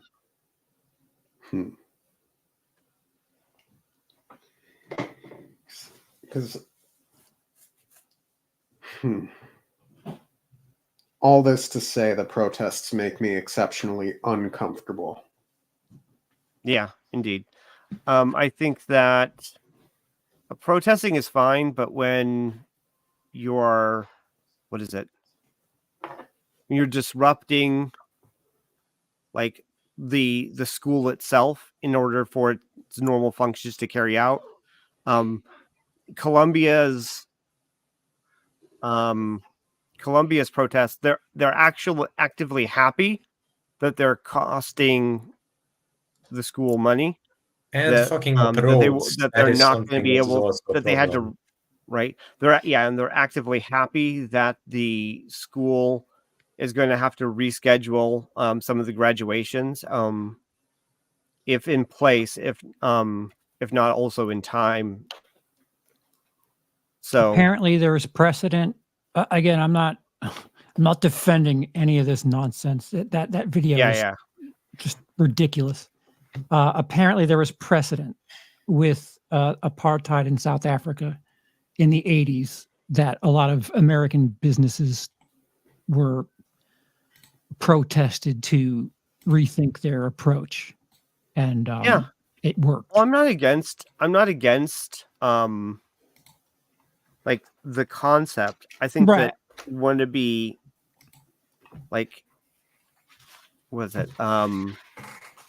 Careful with like being effective and actually having a moral stance and being well informed on the topic and stuff. Like because at the base, there's intent. There's decent intent, like there was with the Tea Party, like there was with Occupy Wall Street. There's something there, but people just lose track of what they're there for, and it just becomes this mishmash of somebody said to come here, and I'm here. Yeah, exactly. Why are you here? And it is even fine if you don't necessarily know that why you generally go there, just go there in general support of a figure, for a movement. But if you are asked like specifically what you are protesting or what you want, you should be able to tell that, even if the reason of you being here is just some general sense of support or loyalty for a certain ideology, person, or movement, you should be able to say, these are the goals that I'm behind. This is what I dislike. This is what I think we should do about it. The problem I have just in general is the overwhelming anti-Semitic support and the fact that they at least at Columbia there was one speaker who was talking about like if she hadn't crossed the line about actively trying to say we need to go out there and do physical action, she came awfully close. She was insinuating it, if not outright saying we need violent revolution. Sometimes they're even openly advocating for the genocide of all Jews. I'm so surprised. Well, I shouldn't be, but I'm still a bit surprised how quickly that became a left position. Yeah. How quickly it became accepted that, yes, bizarre. it is left-wing to want to genocide people based on their ethnicity because they're all exploited evil Jews who want to steal your money. They're all stinky. They have a long nose and pointy ears. It's like such a Nazi method. It reminds me of the Nazi propaganda I studied for my graduation. It is so the resemblance is uncanny. It is just terrifying how quickly the narrative shifted to like, yeah, it's okay to kill the Jews. They fit into the oppressor mechanic. It's fine. It was so they're colonizers. It's weird. They are colonizing their ancestral lands where they lived even before being American was a thing. But that's where I am getting like evil girls. That's where I am getting uncomfortable. It's not the whole I want more ethical business practices from my school. It's the whole death to Jews, death to America talk that Calling gets for a lot of violence and evil action, Yeah. generally reprehensible. And don't get me wrong, I'm always behind critiquing the school system because I think continuous evolution on that part is necessary because they are the one that are raising the next generation. You have to be always critical of them and kind of hold them to a high standard. But the solution is not to call for violence and bloodshed. That's very rarely a good solution for anything, I'm afraid. But yes. We have just a mimic here on the panel who chooses to replicate someone's appearance again and again. But I see Charles is currently on the chopping block.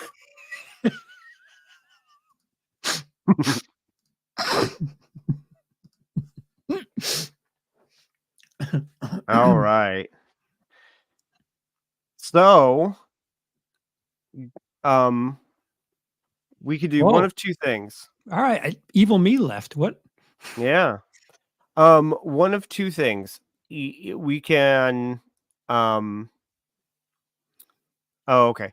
He'll be back. So one of two things. We can either jump right into Gardic Phone and then close out the episode, or we can go with the whole. Charles has defeated me this time, but I always come back. You see that mustachio me?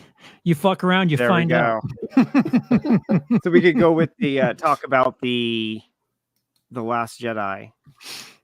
Ooh. So one of the things that we were that I was communicating with this teacher about was like the theme of failure and how I think that it is severely compromised. I use the words botched, but I mean both I think are appropriate. So to lay it out for everyone, and you can present a different framing. This is how I see it. In The Last Jedi, the events are we have Rey, and she goes to Luke to do essentially two things. One is more personal, but she wants Luke to come back, and she wants Luke to train her as a Jedi. She fails on both. She fails to convince him to do either of those things. And then she goes from him to Kylo Ren. She's convinced that she can convince him to come to the light side. And even though they do end up defeating Snoke and his guards together, she fails to bring him to the light side. He remains with the enemy faction and eventually takes over. So I would label her failures in the movie as failing to convince Luke on those 2 points and failing to convince Kylo Ren. Moving on to Poe, his failure is on leadership and knowing when to kind of cut and run, when to stay and fight and when to run. And he didn't listen to Leia's orders after they were free and clear of the dreadnought and they could escape without losing life. But he decided to destroy the dreadnought then and there and then escape, losing many, many lives in the process. And he was described as this being a failure, that he needs to know when to have faith in leadership and when to cut and when to be a leader and when to cut and run. I think that so that's Poe. Finn, his was there's a lot more going on than just with him than just surrounding his failure, but there is kind of the introduction of like this morally gray area in relation to what's going on with the galaxy and the forces. but his failure would be failing to sabotage the supremacy, which ends up being moot in the end, but this is still what would be his failure, is failing to sabotage the supremacy. I guess you could say that second is that he also failed to contact and convince the right code breaker and ended up with the second one. But either way, his failures are of coincidence. So going in reverse order, what's wrong with these things is that they can't be learned from, or they shouldn't be learned from. With Finn, his failures shouldn't be learned from, or can't really be learned from, because essentially he was just unlucky. Learn to be luckier, I guess, is his lesson. Don't get caught, and avoid getting in. Avoid the police. I don't know. These things work a matter of coincidence. They weren't like failures on his part directly. With going backward to Poe, his decision in the beginning, while definitely contradicting Leia's orders, was still the best decision that could have happened for everyone moving forward. If he had destroyed the dreadnought then and there, then it would have followed them through hyperspace and destroyed the fleet. Like, everyone would have died, including him, Leia, Finn, everyone. Essentially, what would have been left of the rebellion would have been Luke and Rey. So, then... Sorry for being so quiet on this topic. I just... it's such a long time since I see that movie. And, of course, I didn't watch it again because I didn't like it. So I'm afraid I have very little to add to this. Fine. So... But feel free. Going back, and then that's Poe. And then with Rey, she didn't make any obvious errors. There's nothing necessarily in her. She was technically unsuccessful, but she didn't make any like errors in relation to her character. No technical errors with her words, with her decisions. There was only just a failure on, like, you can lead a horse to water, but you can't make it drink. So, like, Luke didn't drink, using that analogy. Luke, and neither did Kylo. And I don't think it's healthy to frame either of those things as a failure on Rey's part, because the audience to learn from that is to take responsibility for the actions of others, which I don't think is healthy at all. And to state, and I didn't quite state the exact problem of why Poe would not want to learn from his failure, is that learning to have faith and to follow the directions of your leaders, and learning from this would compromise his ability to make difficult decisions when it needs to be, because in essence he was the correct one and Leia was the wrong one. They did need to make that sacrifice at that time in order to save the fleet moving forward, and he was proved correct. He was insubordinate, but his judgment was correct. So it complicates things. He should not learn the lesson that he ends up learning. This is poorly managed. I agree that there was not really any battle to really be won at the end. That cutting and running at that point, living to fight another day, is the correct decision there. But it was kind of contrasted as like him having learned his lesson about not listening to Leia at the beginning of the film, which I feel like is the worst framing for his character. So Rey, Poe, and Finn each have moments of failure that they can't or shouldn't learn from in the movie. But it is a theme of failure. Agreed. I think that it is poorly executed. These are, you don't want people, you don't want to I don't know. I do not feel like the film So they're like successful. lends its, what is it? I think that, you know, they shouldn't or can't learn from their lessons. That, and I feel like that makes the movie worse. I think that if you have a long series, like if this was a television show series, and you have characters learn the wrong lesson and then later reflect on that, I think that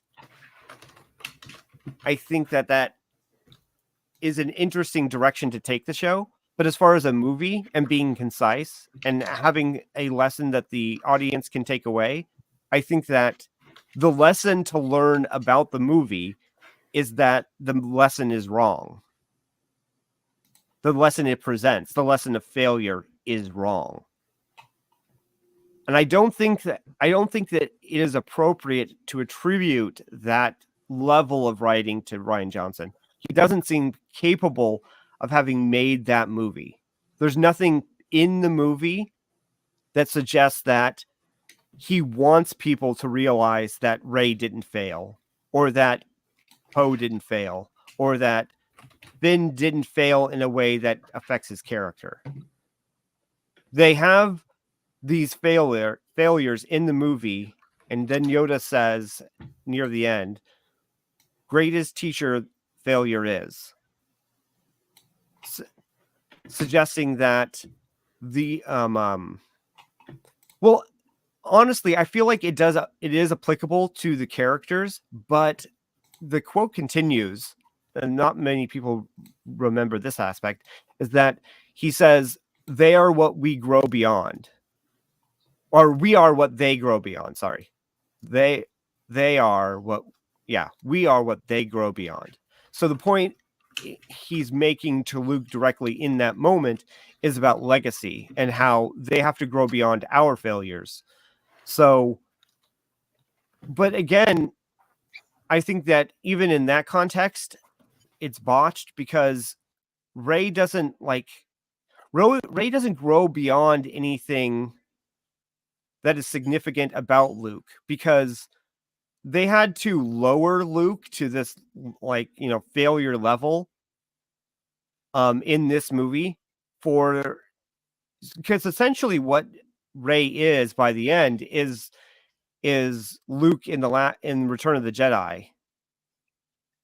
And so they had to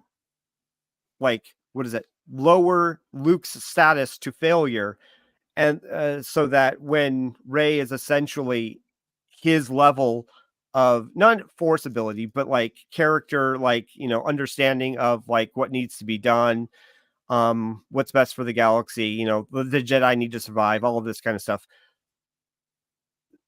She is essentially the same level he was at, that we knew we would expect him to have been at.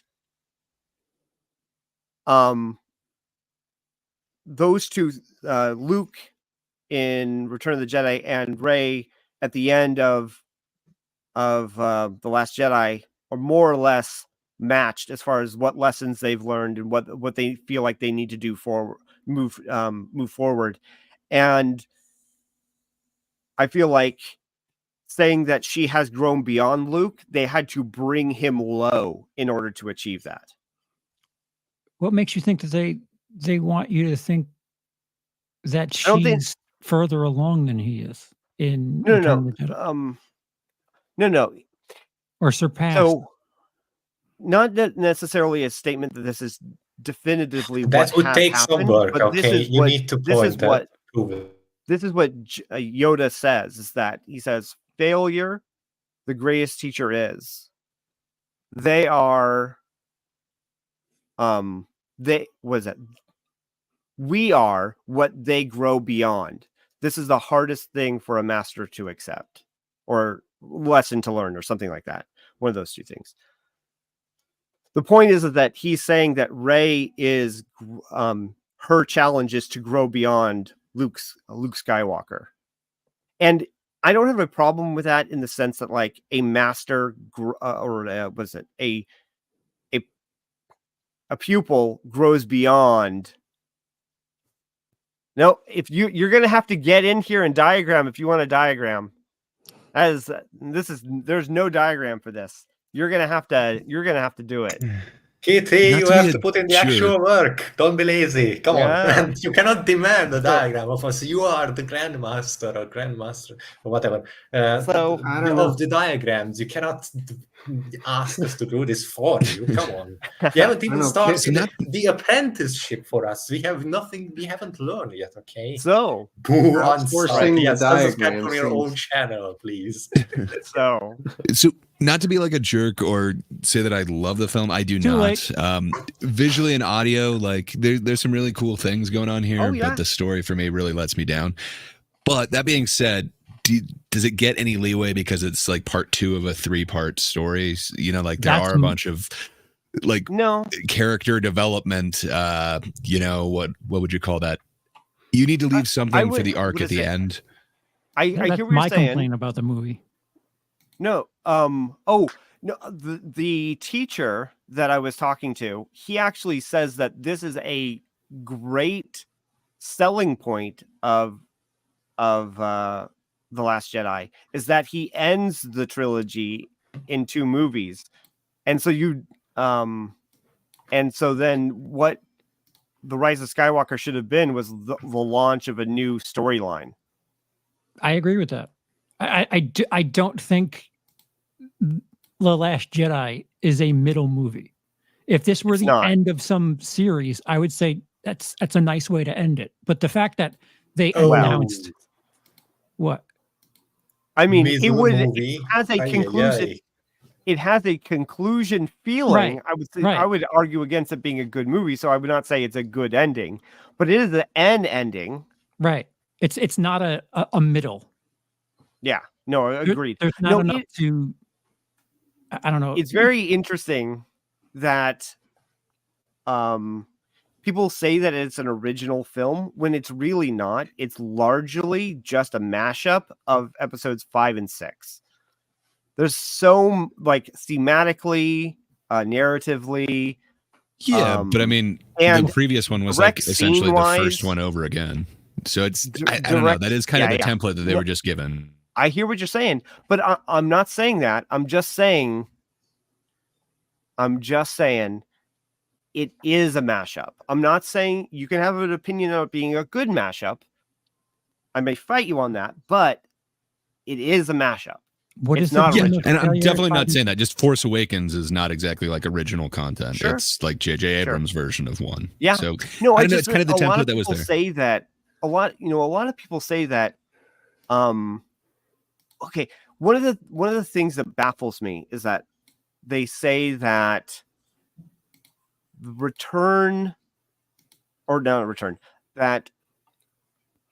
TLJ was a response to, TLJ was a response to TFA, when really Rian Johnson, it's really just a product of Rian Johnson. It's not really a response, because the way he writes is like he likes to do his own thing. He doesn't. Subversion. Yeah. Well, subversion. He doesn't like making sequels. That's why he had a more definitive ending. He doesn't want to do.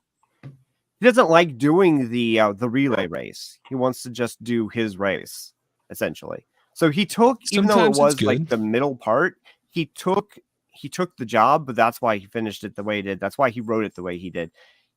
It's because it's just the way he makes his movies. So I don't think that really works with the whole it's a response to. But it was always going to be the way the thing that he wanted to do. 6 is like themed in failure? No. Okay, so I think we have a special announcement. I think we need to cut in really quick. It looks like Rosales was way too kind. His message from a $2 super chat is, won't you please think of the kidda? And how could we not? She's hosting us on her wonderful channel. This is amazing. We wish she was here. But she's with us in chat, so hell yeah. Thanks for donating to the relief fund. Right on. Indeed. That she is with us in chat is almost like she's with us in spirit. Okay, it's almost like chat is this Same chat, but this different. this spirit realm that is communing with us Yeah. right now. You know. The real kitty was the friends we made along the way. So, Did someone say the real kitty? The realest and scariest. So, I just feel like, I just feel like the whole, oh no, so in relation to episode 5, you have Luke, like, there is the theme of it is the middle act kind of low point of the series where we have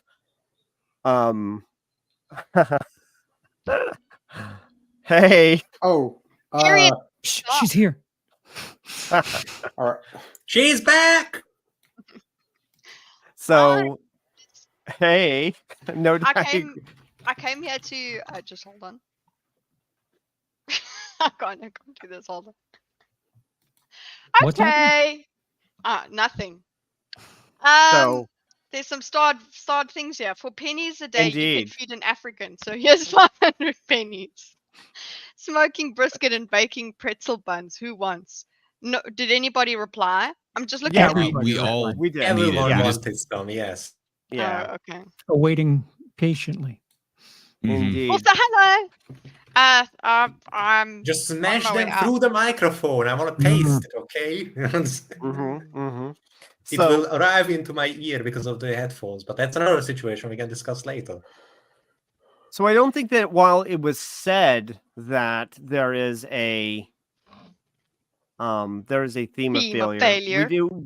We do have the middle act low point of the fact that Han is captured. Luke has battle against Vader and fails. He loses his hand, right? There's all kinds of loss. The fact that they have to abandon their base and they're on the run again.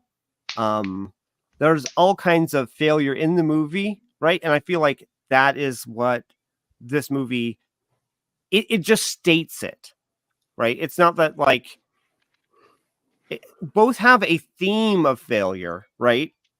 Like all these like characters are failing in different ways, but one of them I feel is like more The Last deep Jedi, about it goes and a explores step it, and one of them further just says to it. state it.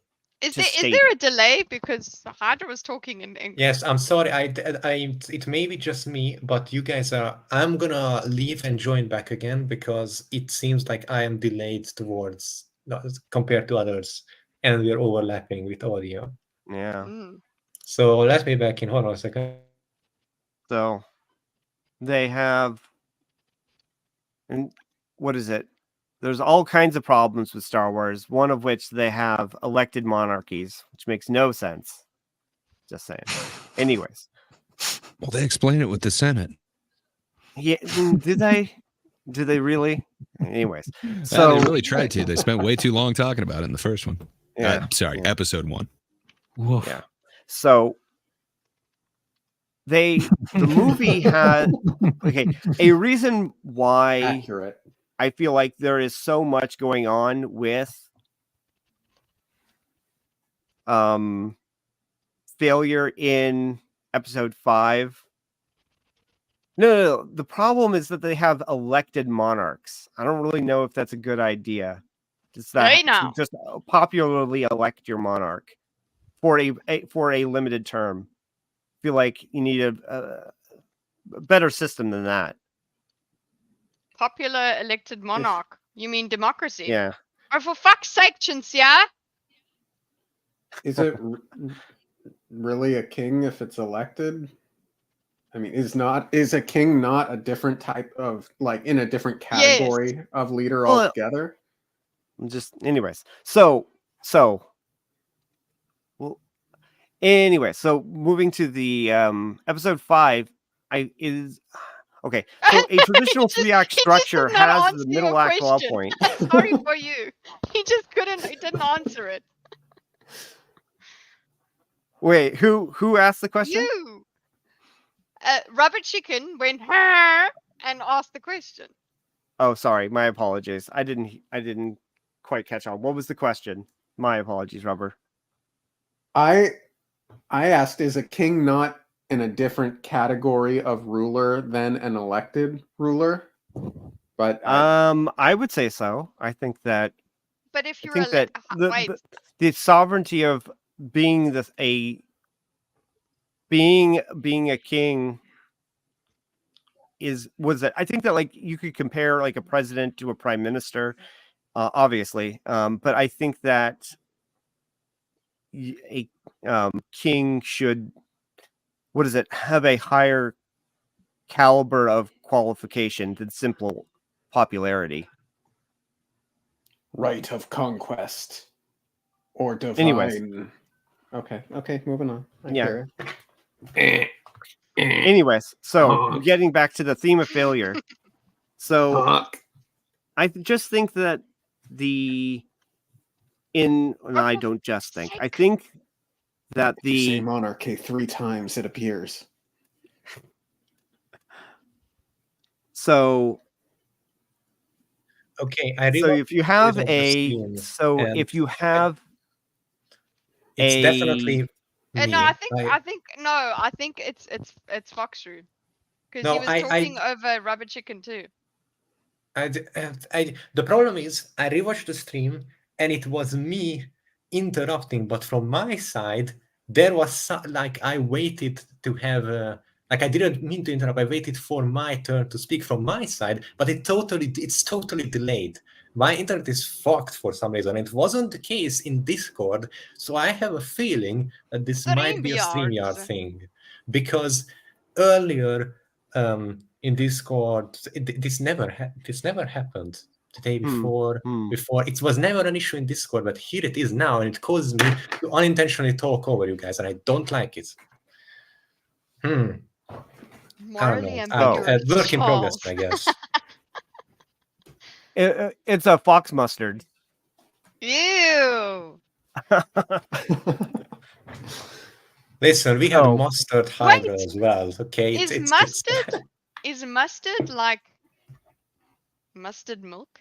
Because it's seeds and then it gets milk? turned into mustards. Yes, it's seed milk. Yeah. I'm gonna ask. I'm gonna ask then is the ketchup AI tomato milk? I'm gonna actually ask just mustard. Just Copilot. It's a condiment. Soy. I don't think it can be milk, but I don't know. If so, then ketchup is tomato milk. Is mustard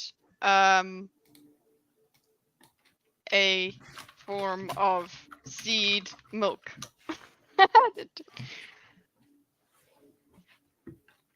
And it says using the web, so I wanted you to use Reddit because I feel like that's something that Reddit would talk about. Mustard is not a form of seed milk. Okay, fine. It says not a form of seed milk, and then it goes on to tell me about the benefits of it. No, that's all I wanted to know. Oh, okay. Well, lame. We should. Okay, next on the theme of failure. Mustard's failure to be milk, or my internet's failure to work. Mm-hmm. So, but in the movie. Yeah. Okay, in the movie. So we have what do you call it? The Last Jedi. Low bandwidth. I'm gonna get kicked out. I don't believe this. My internet is fucking dying on me. I don't know what is going on. It was all fine before today, dude. It's because I arrived. He's gone. So no. I'm holding on. Okay, it's gonna be fine. So you've got The Last Jedi. Yeah, I've got The Last Jedi, and it has a overt theme of failure. Whereas I would say that the theme of failure in the the Empire Strikes Back is more of a passive failure. It's more like you're making a theme out of a collection of things that happen, and it's not a incorrect analysis, but I don't think that it is like an intentional theme, if that makes any sense. I think that the second act low point is achieving something, and you could call that a theme of failure, but I don't know that it's the same. Like Did these you say are the Empire equivalent. Strikes Back was passive Yeah. failure? Is Yeah. it like the Empire Strikes Back ends on a suspended note that was rather brave at the time of like, ooh, look at this, the good guys, it's not looking too good, you know. We had all of these interesting the conflicts and everything, and it's such beautiful character development, and it's truly masterful. And then, as opposed to be at the Last Jedi, where just it doesn't work, and then we kind of have this narrative image that doesn't quite again work. And then we have these characters not acting as they should, and a bunch of stuff that doesn't make sense, that breaks the continuum, etc., etc. So it's kind of I don't think it's just to even call them. They are both about failure, whereas I think it's not great to compare a masterpiece as an Empire Strikes Back that is so in deeply explores the themes and the option and makes you truly think about it, to something like The Last Jedi, which is rather trash. I'm sorry about even trying to make you think about anything. It fails to be philosophical. Like, there was never a point in The Last Jedi where I had to ask, like, I don't know, we are talking about Star Wars, so let's use my favorite example, Vader, the Phantom Vader that Luke kills, and he is behind the mask. There was never a moment like that in TNG when you had to think, what does this like mean? Like, what do we gonna expel? What is the meaning of this in terms of character development? What is this trying to tell us, etc. About there was never such depth and interest in the TNG. I guess he tried. I mean, like, he threw in the whole like, is Luke bad? Like, Luke tried to assassinate his nephew. I don't think it's a good execution of it, but like, I guess that's supposed to be kind of like the Vader reveal moment, and that's why he outcast himself. It's not that something There's some scenes I can't unthink of. Like, I don't know. It's strange, but like, there are some scenes that are just burned into my side. Like, I can't unthink of like the green milk scene. I'm not saying it's good, but like, memeability, this one is a lot higher than Empire. Listen, it's just memeability of it. Okay, if that's what we're going by, then the prequels just win. That's it. I'm sorry, but the memeability there is infinite. But yeah, what I'm trying to. I don't have quite the words for it. Hold on, I'm buffering a little bit. Please go on until then. The theme of now, I don't think this is necessarily bad per se as far as a passive theme versus an active theme, but I'm just trying to say that both of them exist, and that they're handled differently, but they both have a theme of failure, and that's why we can compare the two so directly. I hear what you're saying about it being a, what do you call it? One is more masterful than the other, but one explores the theme and the other just states it open, like, here is a theme, there, take it, people fail. The other one is like, what does it mean, what does this cause, what are the dynamics, what is the things in the universe, how do they react, how is it going to change character development? And the other is like, no, the characters are this way now, and it never explains why. It never goes into true depth and shows us what happened to Luke, what changed him into this person that is so willing to kill his nephew, that is so drastically different than the original Luke. It's the equivalent to, let's say, the return of the let's say that episode 6 started out with Vader just redeemed, and he's going with Luke against the Emperor now, and that's it. Like, I would be just as disappointed. As like, I see the potential for that person to develop that state.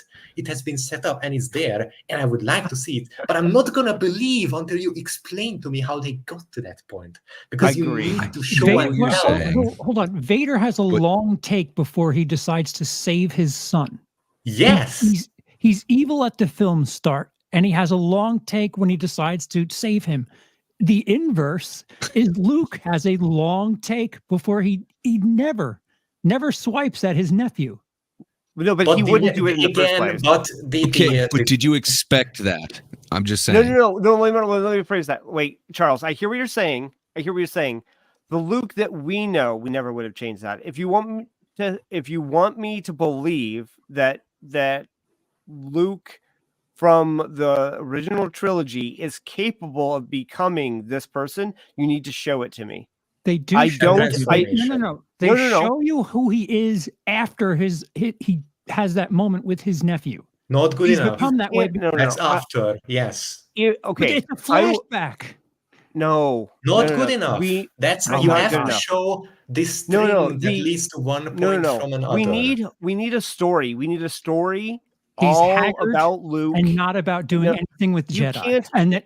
Okay, I hear what you're but saying. How did you get there? That's the point. Wait. I just want to make I'm gonna interject here. I think the core of where we can build a bridge here is that it's possible to get Luke to that place, but it is such a drastic departure from the Luke that we were familiar with that I think it's fair to say that more than just one moment as an explanation might have been beneficial to explaining that arc. Good like that again. Okay. It's my thing delayed again. The internet internet bandwidth is low. No, fuck you, stream yards. Okay, I'm gonna finish before I get eaten or something. It's that not that I would love for this version of Luke to be explored because it's such a great idea, but it was completely wasted because they tried to wave it. Here, it's explained now. We get a flashback and a couple of people addressing it. I need to see the change. With Vader, we saw the slow erosion into this other form, and then after long and lots of effort, he finally at the very end switched over, and even then, just barely, but it was worthwhile, and it was truly impactful, and it made sense. For Luke, and such another drastic change, a flashback scene will not suffice. Again, I'm going back to the episode 6 example. If episode 6 started out with a flashback scene of Vader redeeming Luke, and then we are going against the Emperor, it would have been just as trash because you didn't explore the necessary transformation in depth enough. I'm not saying I don't believe you, but what you've given me is not enough. It feels like you're arbitrarily adjusting a character so that you could have different conflicts or events happen in that story. It feels like lazy writing, and you didn't put enough effort into showing us how that character went through that transformation. I understand and I support you in wanting to have that character because it's a really interesting idea, but you have to make it happen in a way that makes sense and then communicate it effectively to the viewers. Okay, and I would actually argue this on many different entries to different series as well. I'll make I think that having character shifts and then doing a prequel story, and this actually works for a flashback as well. I think that having a big character shift and then going back and covering your tracks later is bad storytelling. I don't think that it is good to do that. I think that it's one thing for you to have an original story where this sort of setup is like built into how you're telling the story, and it can be done well or it could be done poorly. But when you're going to be having a long running series, I think every time it's done in any show, in any movie, you have to show it. This is actually, a I'll out my taste a bit. What is it? Jane the Virgin. I used to watch that show.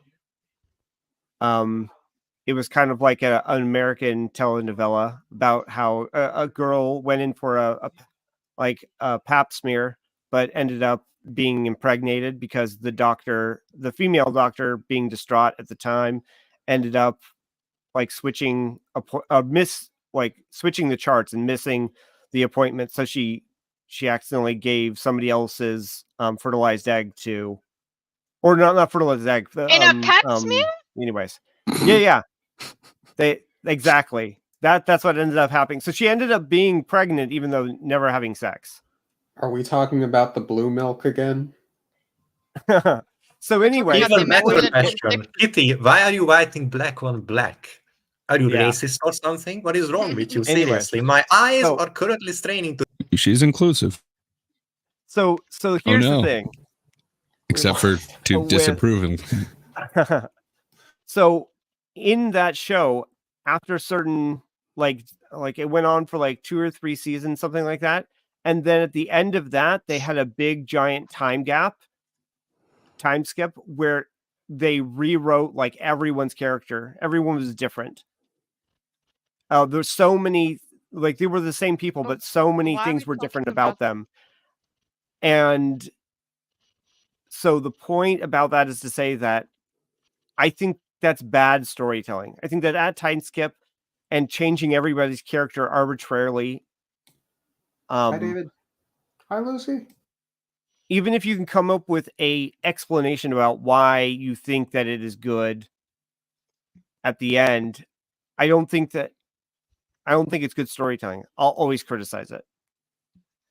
Doing a massive character shift.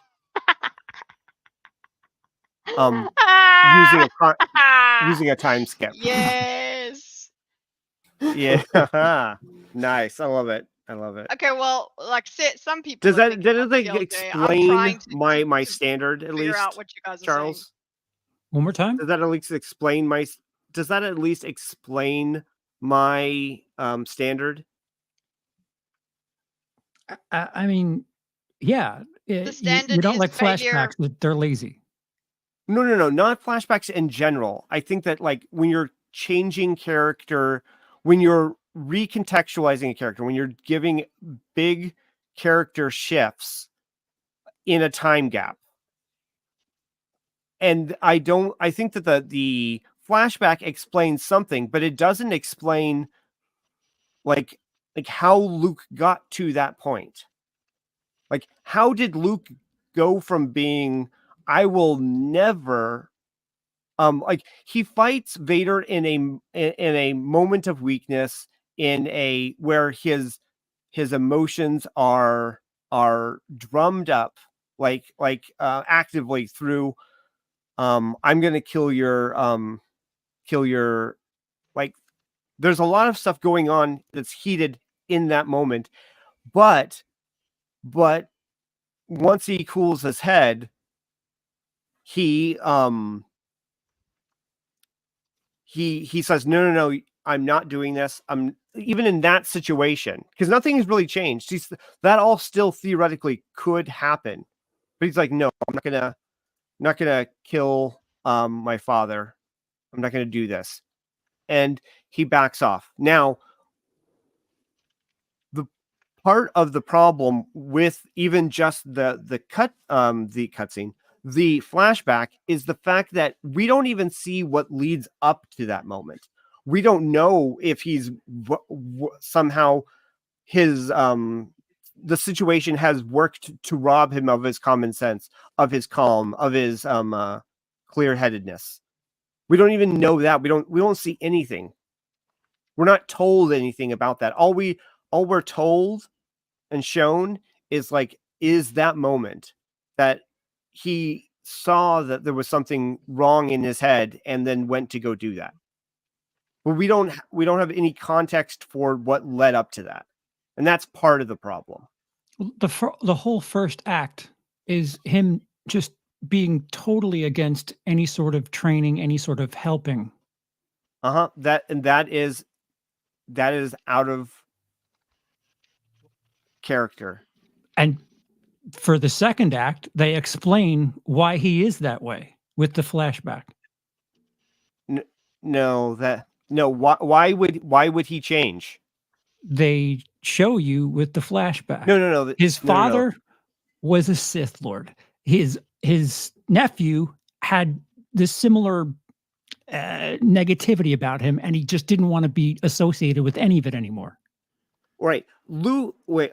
Now, I don't, what is it? I don't give like, what do you call it? Results. I don't give like actors like final say. They don't have the authority, but I'm just going to say like Luke Skywalker said that this was out of character for Luke Skywalker, or Mark Hamill said this was out of character for Luke Skywalker. He said a Jedi is always that the Luke he knows would have been optimistic and work, even if he made a failure, he would work to correct it. But he's not the writer, so why bring I this agree. up? And I hear just you. mean that like there's like this isn't something that my point is that this isn't just like people who have all different levels of connection to the property see it the same way. This isn't like a niche understanding of who Luke Skywalker is. Like this is the main understanding that like that that is the dominant understanding of who Luke Skywalker is. I would say the people who think that this is in line with Luke Skywalker, I think that is the niche position. I don't know that that's a lot of people's, I don't know, argument on it. I think a lot of people are just saying like, I'm okay with this. It subverted my expectations. I think it was effective storytelling. I think that's most people. I don't know. Like, even people who are okay with it are just like, they don't care about like I think that a lot of people do not have high storytelling standards. I think that most people do not have high. I don't want to defend him, standards. But I had like the worst nightmare like 3 days ago or something like that, and it scared the hell out of me. I mean, I wasn't like ready to like kill a nephew scared or something like that, but then you haven't really. Every time I walk by the window, that scared the shit out of me. Like I woke up screaming. Like that has not happened in I don't know over a decade. So it was kind of notable. Stuck with me the next day. Like the terror that was on the other side of my kitchen window. I don't know. I approached it a little cautiously. I don't think I would have like stood over my nephew with a lightsaber, but you can be affected by a nightmare, especially if it's really intense and realistic. Perhaps Ryan is familiar with night terrors. I don't know. And here's one of the problems with it as well, that has been said before, but it is not very closely paid attention to, as far as I've seen, is that sure, Kylo may have a problem with Luke. He may want to leave the he may not want to be a Jedi anymore. There's all sorts of normal, very real reactions to that scenario, but becoming a Sith Lord and just committing genocide after that is not a normal reaction. So the point is that Luke may have done something weird, but like the evil theoretically is already inside of Kylo. He is just as bad as he thought he was, and like Kylo, what is it? Luke didn't create Kylo Ren because a normal person doesn't react to, my uncle is attacking me with I'm gonna go commit genocide after this. That's not a normal reaction. Wait, for Kylo now? Yeah. So my point is that like the storytelling is botched. Like this is theoretically an origin point for Kylo Ren, but it really isn't. It's a false beginning, because because you don't. This could be a point in that tale, but it doesn't explain why somebody would be attacked by their uncle and then become a genocidal murderer. Because he was seduced by the dark side. Well, I understand that, but we don't see it. No, we do see it. We see that Luke is hovering over Kylo. Kylo Ben with Ben. the lightsaber, and that's Ben. the initiation. No, I'm going to use that word as much as I can in the negative. Yeah, that's really lazy and weak. But no, you said it. They don't show it, but they do show it. It's not lazy. 2 minutes ago, you said they don't show it. I'm telling you, they did show it, and now it's lazy. So, then let me rephrase that. Like they don't. I guess by me saying that they didn't show it, what I mean is that it wasn't good enough. It wasn't good enough. That's what I always meant, and I'm sorry I didn't articulate it in that way. That's fair. I'm not saying that there isn't anything to hang your hat on. It's just like I hang lots of hats. A tiny little nail, and you've got a 10-gallon hat. the nail is slanted downward. The penny nail, no grip.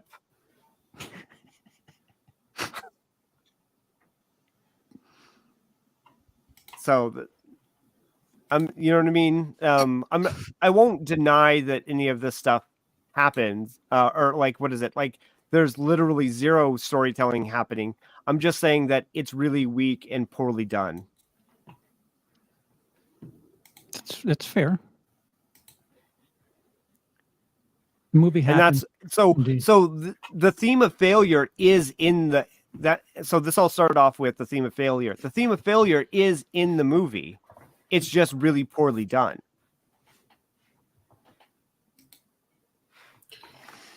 All I have to say is power armor helmets have flashlights on them, so they shouldn't have been fighting in the dark. Theme of failure. Kyle MacLachlan should have recognized Moldaver, or more importantly, the fact that he didn't should have. Therefore, theme of failure. This is me trying to be funny and failing. Theme of failure.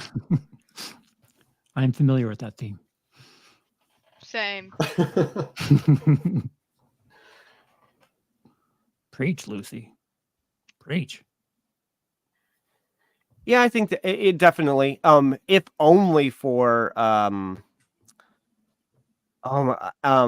Tudyk, my favorite. Alan Tudyk is fantastic. Yeah, he is. So him as a droid, I think okay. Some people bring up like theoretical problems with Alan Tudyk's droid character, and I would say that actually he's perfect, and any problems that happen are surrounding him, and those other things should be fixed, and not him. He's perfect in the film. So if that makes any sense with if anything, okay, so yeah, theme of failure. Does what I'm saying make sense?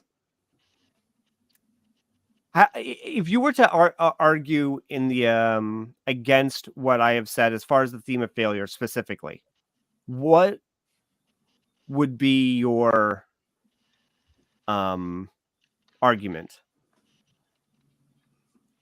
Like, does it do it well, or do you agree that, or does it have to be done well to exist as a theme? A theme is no. I agree that it exists. I'm saying it's poorly executed. But a theme isn't something that's objective. Yeah, I don't know if anyone's going to argue that like it was done well. The theme of what was it? I would argue that actually. Oh, my bad. I'm sorry for speaking for you.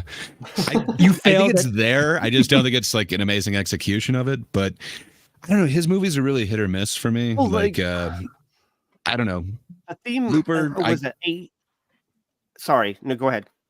I've been talking. My dogs are yelling now, so please go ahead. Dogs have a thing to say. Yeah. So theme of barking. the theme of failure, like especially the way it is articulated, is of greatest. What is it? The greatest teacher failure is. But you can't actually learn anything from their failures. That's my problem. You can, or the characters can't. It's not a good. The characters, they can't or shouldn't learn from their failures, right? If anything, Wait, they what? should only learn that they didn't fail. Right? They should the lessons that they take away from the events of the film shouldn't be framed in a failure sense. Right? You learning that like you need to let go and move on from people that like you can like you've led them to the water, they chose to not drink, and so you need to not let them drag you If you down. were diagramming right? this, what would you say? Without maybe necessarily cutting them out of your life, right? I'm not saying you need to cut them out of your life, but you need to realize that like the whole you can lead a horse to water but not make it drink. Learning that about convincing people, like maybe people are just not ready for. So how did this discussion come about? I'm talking to a teacher about it. Okay, and the teacher they made a video about The Last Jedi, and I commented on the video, and being critical of it, I thought that the video was lacking in several areas. I voiced at least some of it, and then he responded. I responded to him back and How forth. long is the video? It is like 45 minutes long, but like yeah. A brisk little 45 minutes. Yeah. So his argument was what? That the theme of failure is No. He good? was defending it as just a good movie, and that his argument actually relates to like secondhand opinions, where like people will watch a video and then adopt. And more or less just What is saying these aren't strawmanning really again? your opinion. Go on. What is straw? I'm sorry, I don't know what straw manning is. So like if you hear an argument and then or you make one up and it's a weak version of it, right? Like if you what is it? It's like saying that like maybe people who support Hillary Clinton support corruption. It's like no. That is like a straw man. Based. People support Hillary Clinton for other reasons. Yeah, it's an intentionally misrepresented opinion, such that it is easier to counter or combat. Is there a difference between a straw man and gaslighting? They're related. They're circling around similar ideas. So they're Because fucking gaslight. cousins, like in Fallout. Yeah, there you go. Which was very bizarre that they were so open about it, but it was interesting. Well, you have to bang your cousin if you're stuck underground for hundreds of years. You're gonna get to the family tree at some point. No thanks. Well, best of luck with no society.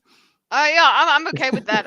They're still human. Like even when you look at like Diary of Anne Frank, like no. Yeah, I don't know. And then the purpose of the vaults is supposedly to reproduce. So I don't know. There is a drive, and then there's also weird themes. Yeah, no, so I don't know. I'm not an advocate. I'm even without being in a vault, I'm not for procreation. Yeah, so, there you go. You know, there's a story there that I'm like not positive. I'm not like arguing for it by any means. Yeah, but no, like okay, so let's take this thought experiment forward. What happens to the species? Do we just like to turn out to be like the royalty in England, basically at one point, where they were just so inbred that they just potatoes with eventually. eyes. Yeah. Yeah, so if you're not introducing something new, eventually. Yeah, we could either just die out, go out with a bang. Please. No bangs, actually. Don't bang. And then then you're good. You're out. It's cool. We had a good run. Or cousin banging and the decline of the species. Yeah. Also known as So- Alabama. Yeah. But like, no, what is it? There was the weird awkward part where she's talking to her cousin and she's like, it's just not sustainable. It's just not a sustainable practice. It's like she's talking to her cousin who she very obviously had relations with. Very and sweet then was of her, like, too. yeah. Is this part of the lore? The show? The No, lore of the show? No, the lore of the game. That's No. what happens. Which part? The cousin banging. inbred. I mean, they weren't Um, explicitly anti-cousins in that in the games. But... They don't say that they don't do it. I Okay, think which is I- fine because then I can cope and say that it doesn't happen. I think that there was a deliberately underpopulated vault to see what would happen. And I know that there was a vault that had one man and like 1,000 women. But So- it's also 200 years in the future. So at some point, you're banging a relative. Yeah. Well, if you only have one, I'm not if you, having any if you fun start discussing off this, with but- only one man, then everyone's related. Yeah, sister wives. Mr. Sister, Fister. But honestly, that's the least of what they got up to in the vaults. Just die There's out. some Like, pretty really just- sick and twisted things. Just jack off in a corner and die out. How about that? Yeah, that's. I'm really happy with that. Okay. I am I'm too, but very sad, but you know Your what's show would more be very sad? short that way. Yeah. No. Yeah. Oh, Kita, we need to have a thinkers fictional media sub channel now. Oh wow. So Because you know, we want to have make it happen. regular episodes on just media. We can just do things. You're on invited. media. well, yeah, And it's we'll- just so No, that are my you little guys doing a media white- channel? Yeah. my white video can play, and we can like focus one whole thing on like Okay. Fallout Yeah, when on Fallout. Fox Rue finishes. Yeah. Not with my cousin. And, though. I mean, and we we'll don't set always up a have to website. do. You said- thinkers.com. No, it's you said finishes, so I was making the double entendre. Hey, it was So. very good. Wait, We what are just the went- we had good run past combos? it. Yeah. The people banging the cousins? What? Lucifer, what do you mean by good He's- combos? Well, you He- do he seem to means- work that into quite a few conversations. What, cousin banging? Why Yeah. stop at Yeah. cousins? David, get. Okay. Well, There are 15 minutes. talk about left. what you know. What are we going to That's use true. our They last do say 15 that. minutes for? That's a double entendre. Did you There's want no- to do a single round of Garlic? We can Support. do written. Oh, we can do the AI garlic. Yeah, let's go. Ooh. What? Okay. So did you? Okay, so they have Yeah. an AI now. They improved it, Charles. It's in a beta. It's a beta. Ooh. Soon, you won't even have to type anything in. You Beta! can just click a button. I need a masturbator. You haven't Pulling met it my up. cousins. Yeah. It's all writing. Hey, it's not just Fallout, it's Game of Thrones too. Where is Stitch when you need him? For what? Send Sitch a link. No, he's He not going to likes the show up in like cousins. 5 I don't minutes. What? I have Funny, no I'll just idea. I'm one day assuming send he a- would have loved the a link to conversation. Stitch. Foxroo, if you want No, to they're- do TLJ at some point, let me Yeah. rewatch it, and I will happily take. you I in. haven't watched could- it in many Yeah. moons. Yeah. I mean, Well, I've done a, like I I've said, done a lot I of still don't analysis. understand why we're not talking about Harvest Moon, the Grain movie. I think we The need Grain to. movie? The one of Scars. I'll catch up the if I scar, can. the Yeah. scar, The scar grain. The I'd grain like to- scars. I just want to Scar talk about grain. Meteor. I'm not arguing with everybody. Oh, that's fine. No, like Poor Things would be great. Yeah, I that'll be still pretty haven't watched diverse. it. I tried to watch it. My What? husband was like, "How's about no?" You don't he like tried for 10 minutes, and he was you like, don't like "I'm not." Frankenfuck? He's like, Wait, he's like, no. The Yeah. first 10 minutes is unlike the rest of the film. Like it takes a huge divergent, like even that's like in black and white where Yeah. it goes into like No, Technicolor after that. It punches you in the dick. Like We should just watch the Land Before Time. They got rid of the AI one. It's gone. No! No. That's some bullshit. Wait, I wonder if like You let me lied try. to everybody. See, Oh, now no. I can't, I'm not going to do it if a robot can't do it for me. Then we're gonna have to do So what a. I mean, based, but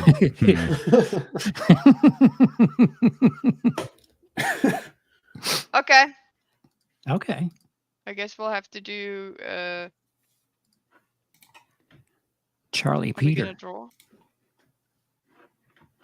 Are we gonna do a drawing? Are we gonna do a story? Someone probably abused the AI. Oh dear. Normal's always good. I like secret. You guys don't. Yeah. Is that the one where you just like How could you like secret? draw from memory or whatever this shit? Knockoff no, is fun. compliment. unclear. There's an article about it. There's an article about it being Oh, I like compliments.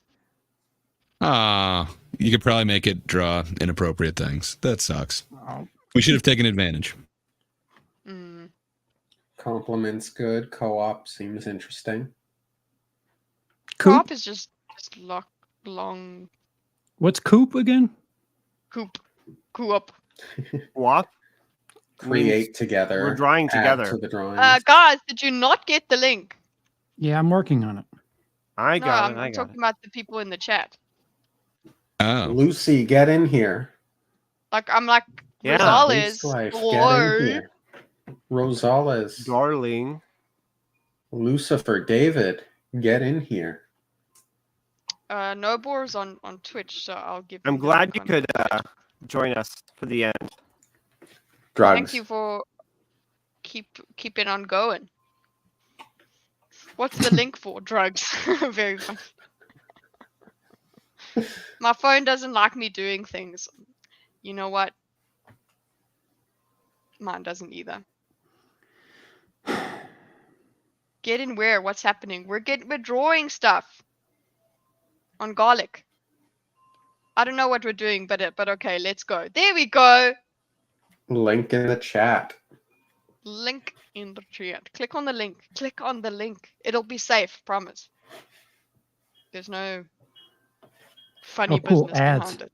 I love ads. Yeah, I'm a you big might have fan to of watch an ad, but that should be normal, I guess. ads. Normal. Remember you Normal? ad block. Nermal was a good character. Yeah. Wait, what? The cat that would always get sent to Abu Dhabi. Hey? You said something about Abu Dhabi. Yeah. I think Dorcas referenced Nermal, and that was where that cat would always get mailed. Oh. Abu That's Ghraib? near me. I can go and fetch him. Why is this? Am I like dropping out constantly? Maybe? Yeah, I I think I don't saw see you. you there. What the penis? Chazzo. Ambiguous. I see you. That's me. It's a little ambiguous, though. I'm not sure. Okay, 15 seconds. Let's go. I look like a bear right. on meth. 14. 13. 13. Yeah, I see it. Wow. Oh, What am I doing? actually, More you know what? seconds. Hop in. You kind of remind me of the does anyone else see it? The cheese pizza bear? What?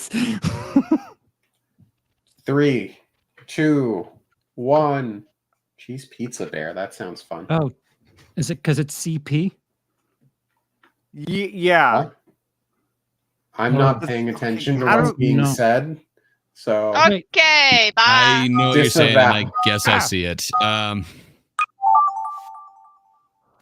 What? Mm-hmm. Just basic lines? Just basic. You have 2/3 of the time remaining. I can't even do that.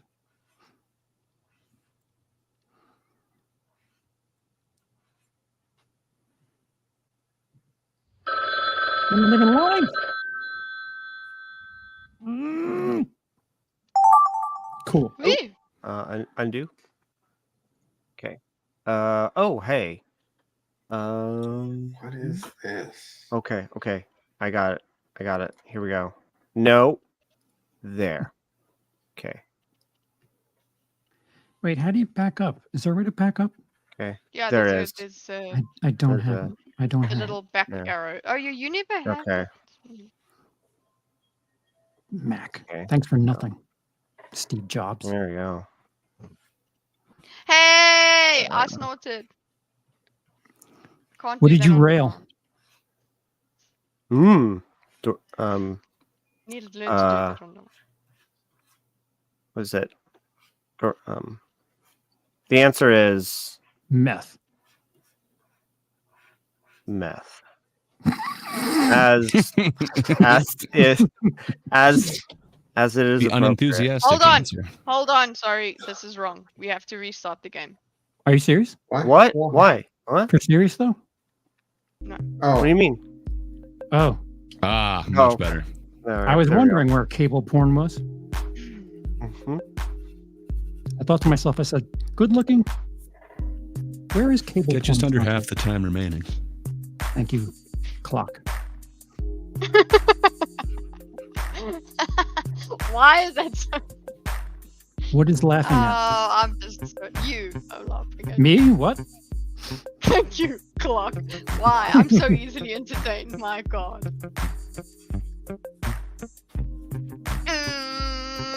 Oh, I missed the cue. Sorry.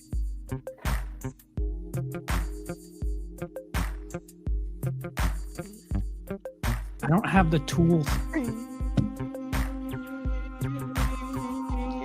Yeah, Patrick, No. it's a little. The link's cursed.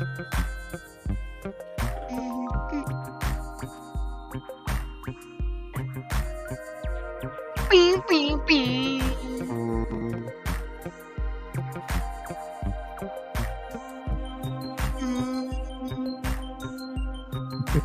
Nope.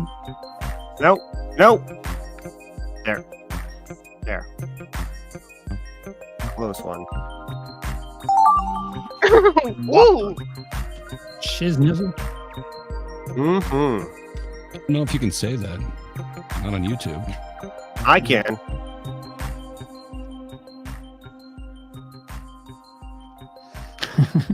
Wait, why can you? Yeah. He's got the pass. I don't know. That was that's one of those jokes that doesn't have a rationale behind it. That is not a fairness. Yeah. Indeed. What? Who would?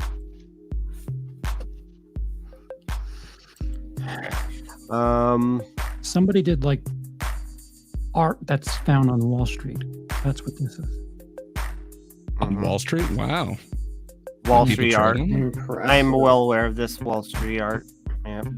Just swanky, not the bowl, mind you, just like swanky lines and such. Ooh, I get you. Lines equals Wall Street.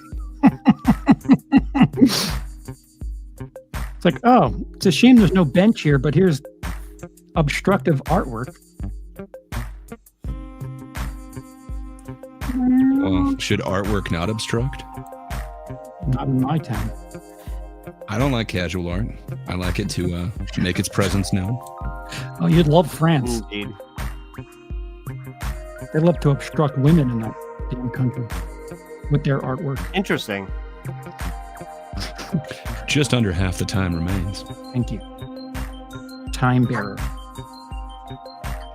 The time bear? Ah! Well, I'm the meth bear. No! My screen just fucked out. Likely story. Oh no! All that talk about French women. No. France. We'll check for what I was doing. I had a whole. What? Oh, it saved what I did? Kinda? Aw. Oh, come on! Oh, I hate this. Yeah. And now there's not enough time. I just. What? Go. Okay. I can make this work.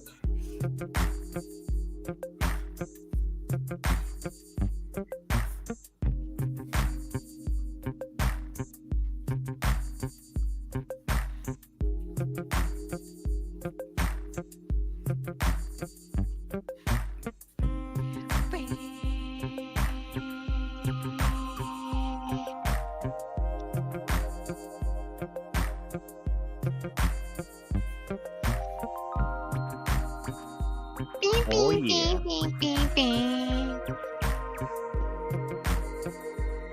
No.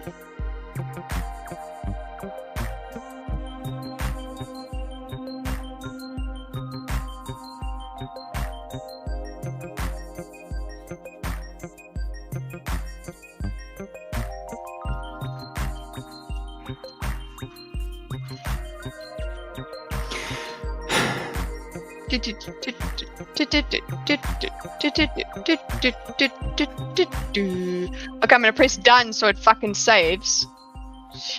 Yeah.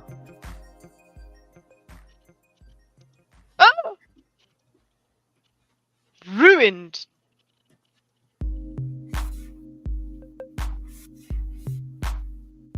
Nope. I'm sorry, I don't have any cash, but I can pay you in other ways for this pizza.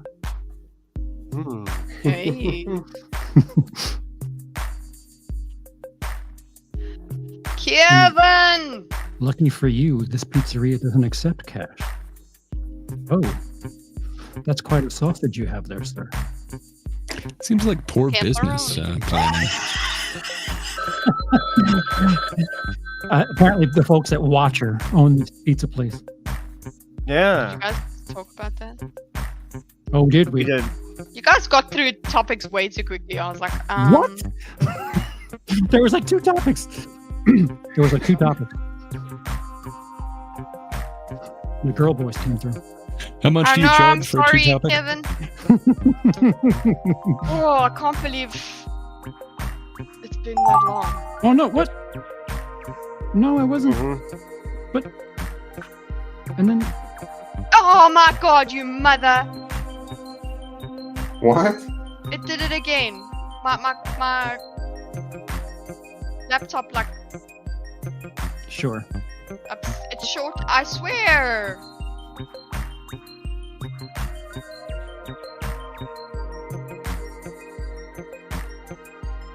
And it's not doing what it did last time, where it like kind of saved some stuff. I hate this. Make me angry.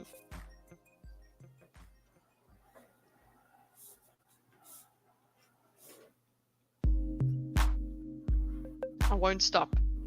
What I review? Kevin's music. Yeah.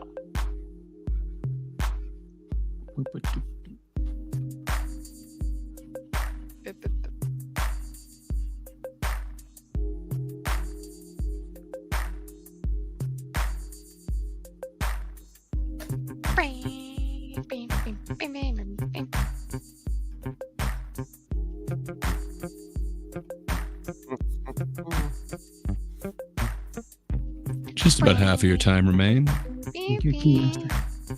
More than enough. You can't Nope. reuse any name. I've All right. noticed. I haven't doubled up yet. Yeah, and I'm just letting you know that that's another rule that you've created. Do I have to say thank you too all the time? Yeah. I have to be grateful and nice. creative.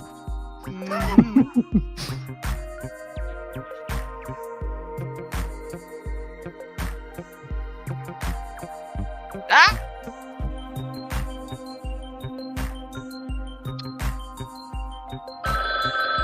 Are you kidding? Okay. I think this Uh, works. Yeah. I'm liking it so far. A little flourish here at the end. Yeah. Yes, Patrick. The 7 is average.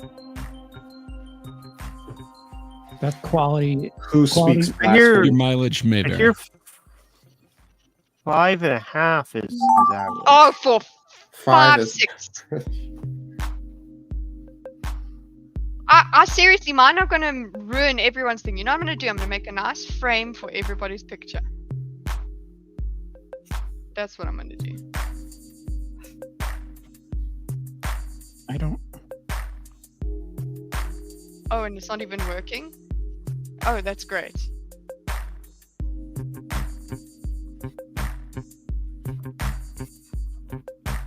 Oh my god, it's not Nope. working. It's not working.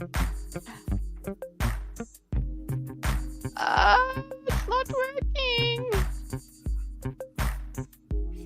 Okay, I'm just gonna play with the eraser, and I'm sorry, I'm just ruining it all.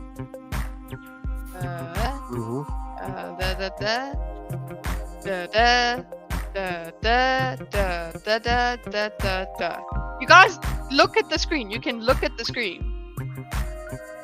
I'm not looking at the screen.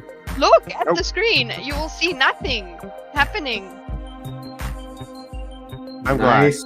Am I supposed to be glad? Trick me. I'm very proud of everyone's loyalty, but.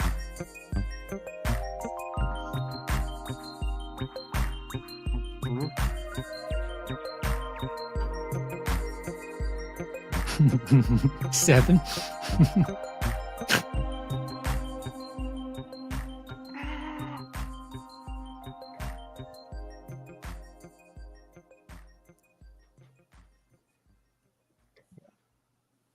Seven.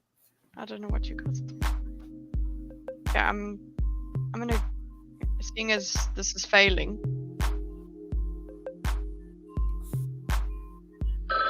I'm gonna go to the AI song that Lucy was playing.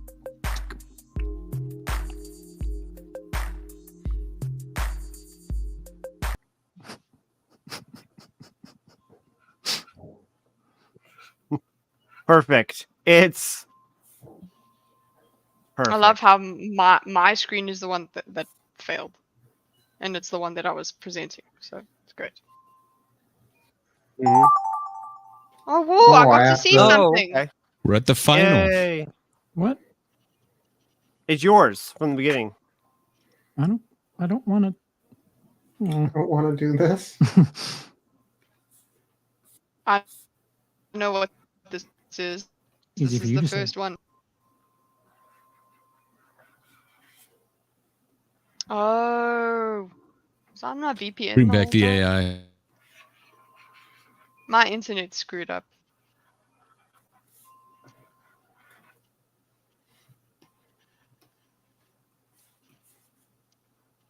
Boo. I turned the music off and then there you go. Yeah.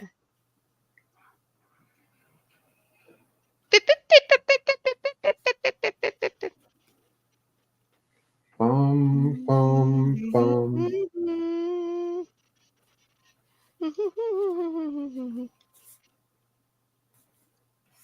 Mm-hmm.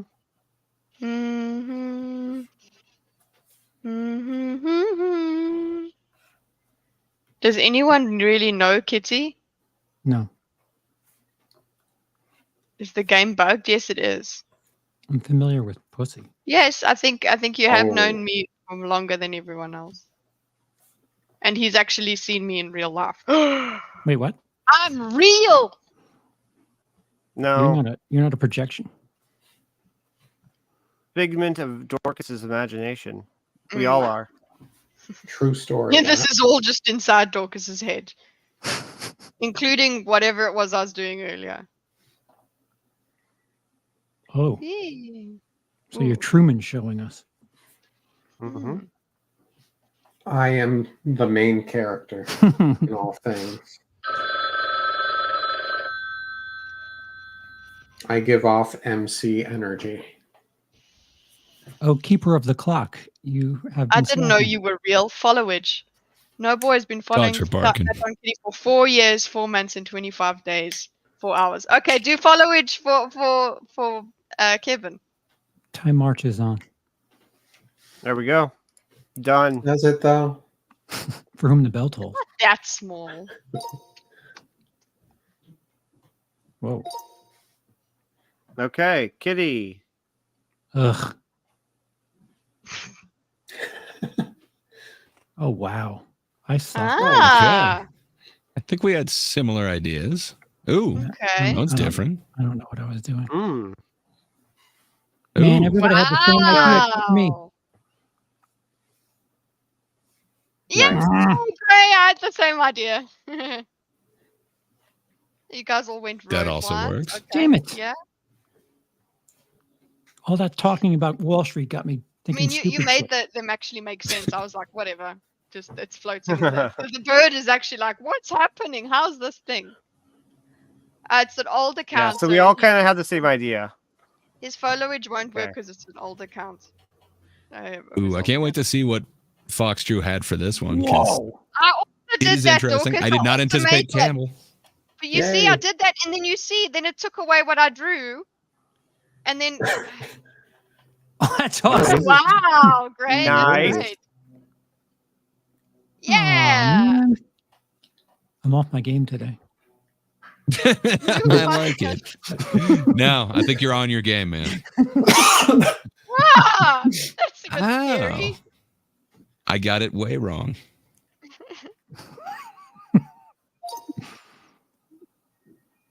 There is 2 no wrong. years, 5 months, 2 days. Oh, no more wins. Woo. Oh, wow. Is that supposed to be Trump? No, Could be. it's gray. No, it's Trump. What? Whoa. Whoa. Danny. That alien's got panties. Wait. What? It's true. Florida? Wait, what did it Yeah. say? Yeah, I see started it. I with see it. Florida after the Florida, after the flood. flood. Oh, okay. But it's- I love it, USA. Dorcas. Nice. It's backward. You Nice. have I way love more it, vision too. than me. Look what mine did. That you see that? Black. It is pretty Modern awesome. art. No, do you It's see quite the the statement. change? Do you see No. the change? Epilepsy warning for those in the chat. Oh wow. Yeesh. That Yeah, Interesting. because of what was happening. Hmm. Oh, lovely. Yeah, that's aces right there. Mm. That's a jump off. Oh, this is another one that messed up. Yeah. It erased mine like Oh, 5 very times. cool. So Very cool. that's what Oh, you get. crap. You didn't We complain had similar enough. ide- Oh, we all I had same complained very ideas. time. Oh, Fallout theme.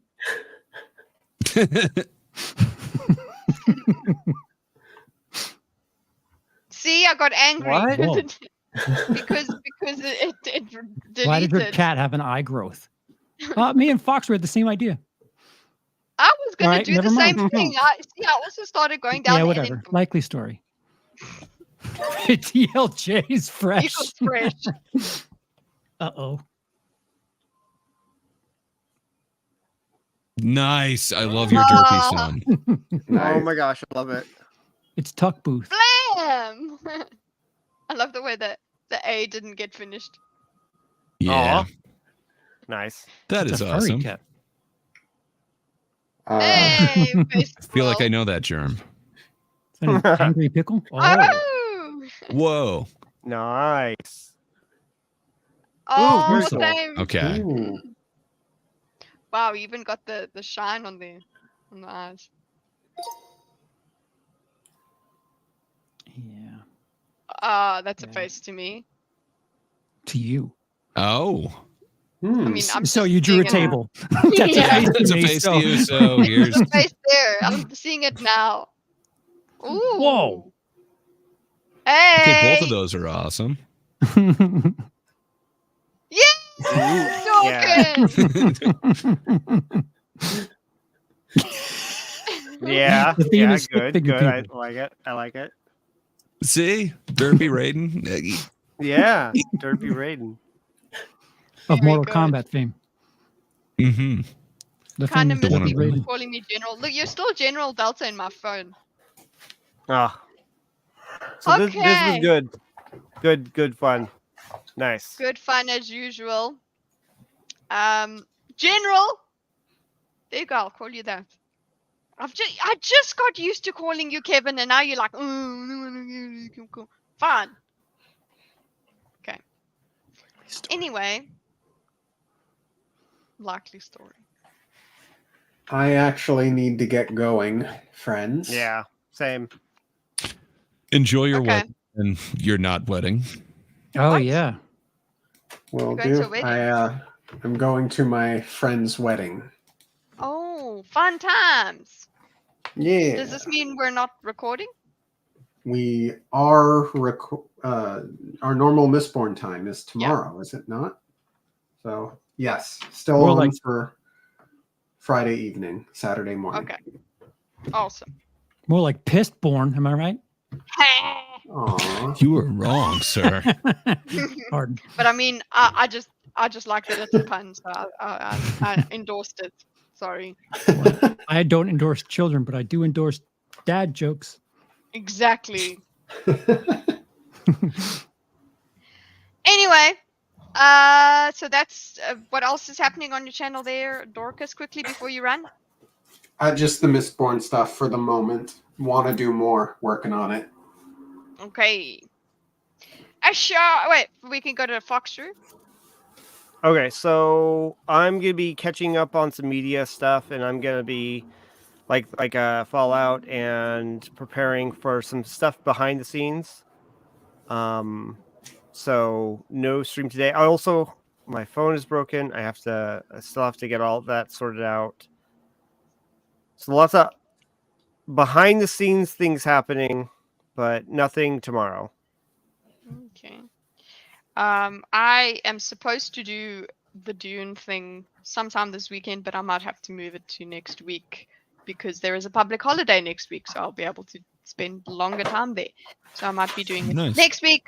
Just have a look at what's coming up live. Notify yourself. And yeah, then Charles, what's happening with you? I don't know. Apparently, I submitted for a Got Talent show. I saw that. Congrats. Neat. Yeah, I mean, all 4 judges voted me through. Nice. Well, Nice. there you go. Your status is to be determined. Yeah. It's bizarre and kind of awesome. Yeah, I'm just curious as to how the hell that happened, because I don't recall doing any of that nonsense. Certainly not where 4 judges voted me through. There are Nigerian princes involved. You might want to be careful. Oh no, somebody sent it to me, and I was like, I have nothing to do with this. Like, it was my picture. See you later, Leon. Bye, Leon. Yeah. Mm-hmm. Bye. See you, sir. You say congrats. Congratulation. Mm-hmm. Congrats. So somebody submitted. It's like you would. I don't know what it is. Okay.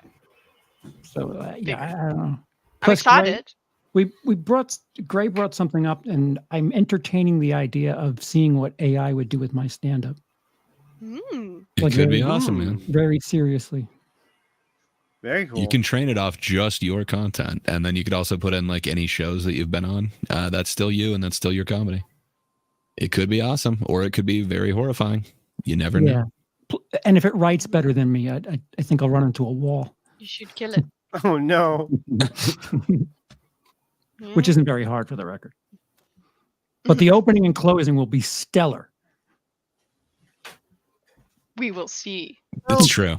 You can always use the AI that's trained off of you to kind of bounce ideas off of. It's like, oh my god, I love talking to me. Computer, tell me I look pretty again. I don't know. Some of it's surprising. Like, it came up with some okay premises, but I don't know. It's kind of scary. Like, are we just a whole bunch of, I don't know, whatever you want to call it, like loops that we just go in that it can figure out on its own? That is, yeah. But good times. Good, take it away, Gray. Gray, what are you up to? Speaking of which. Yeah, some really awesome stuff is coming back real soon. Hope to announce it soon. But nothing for the moment, but good times. The good old pre-announcement announcement. Yeah. We're going to pre-announce that something will be announced in the future.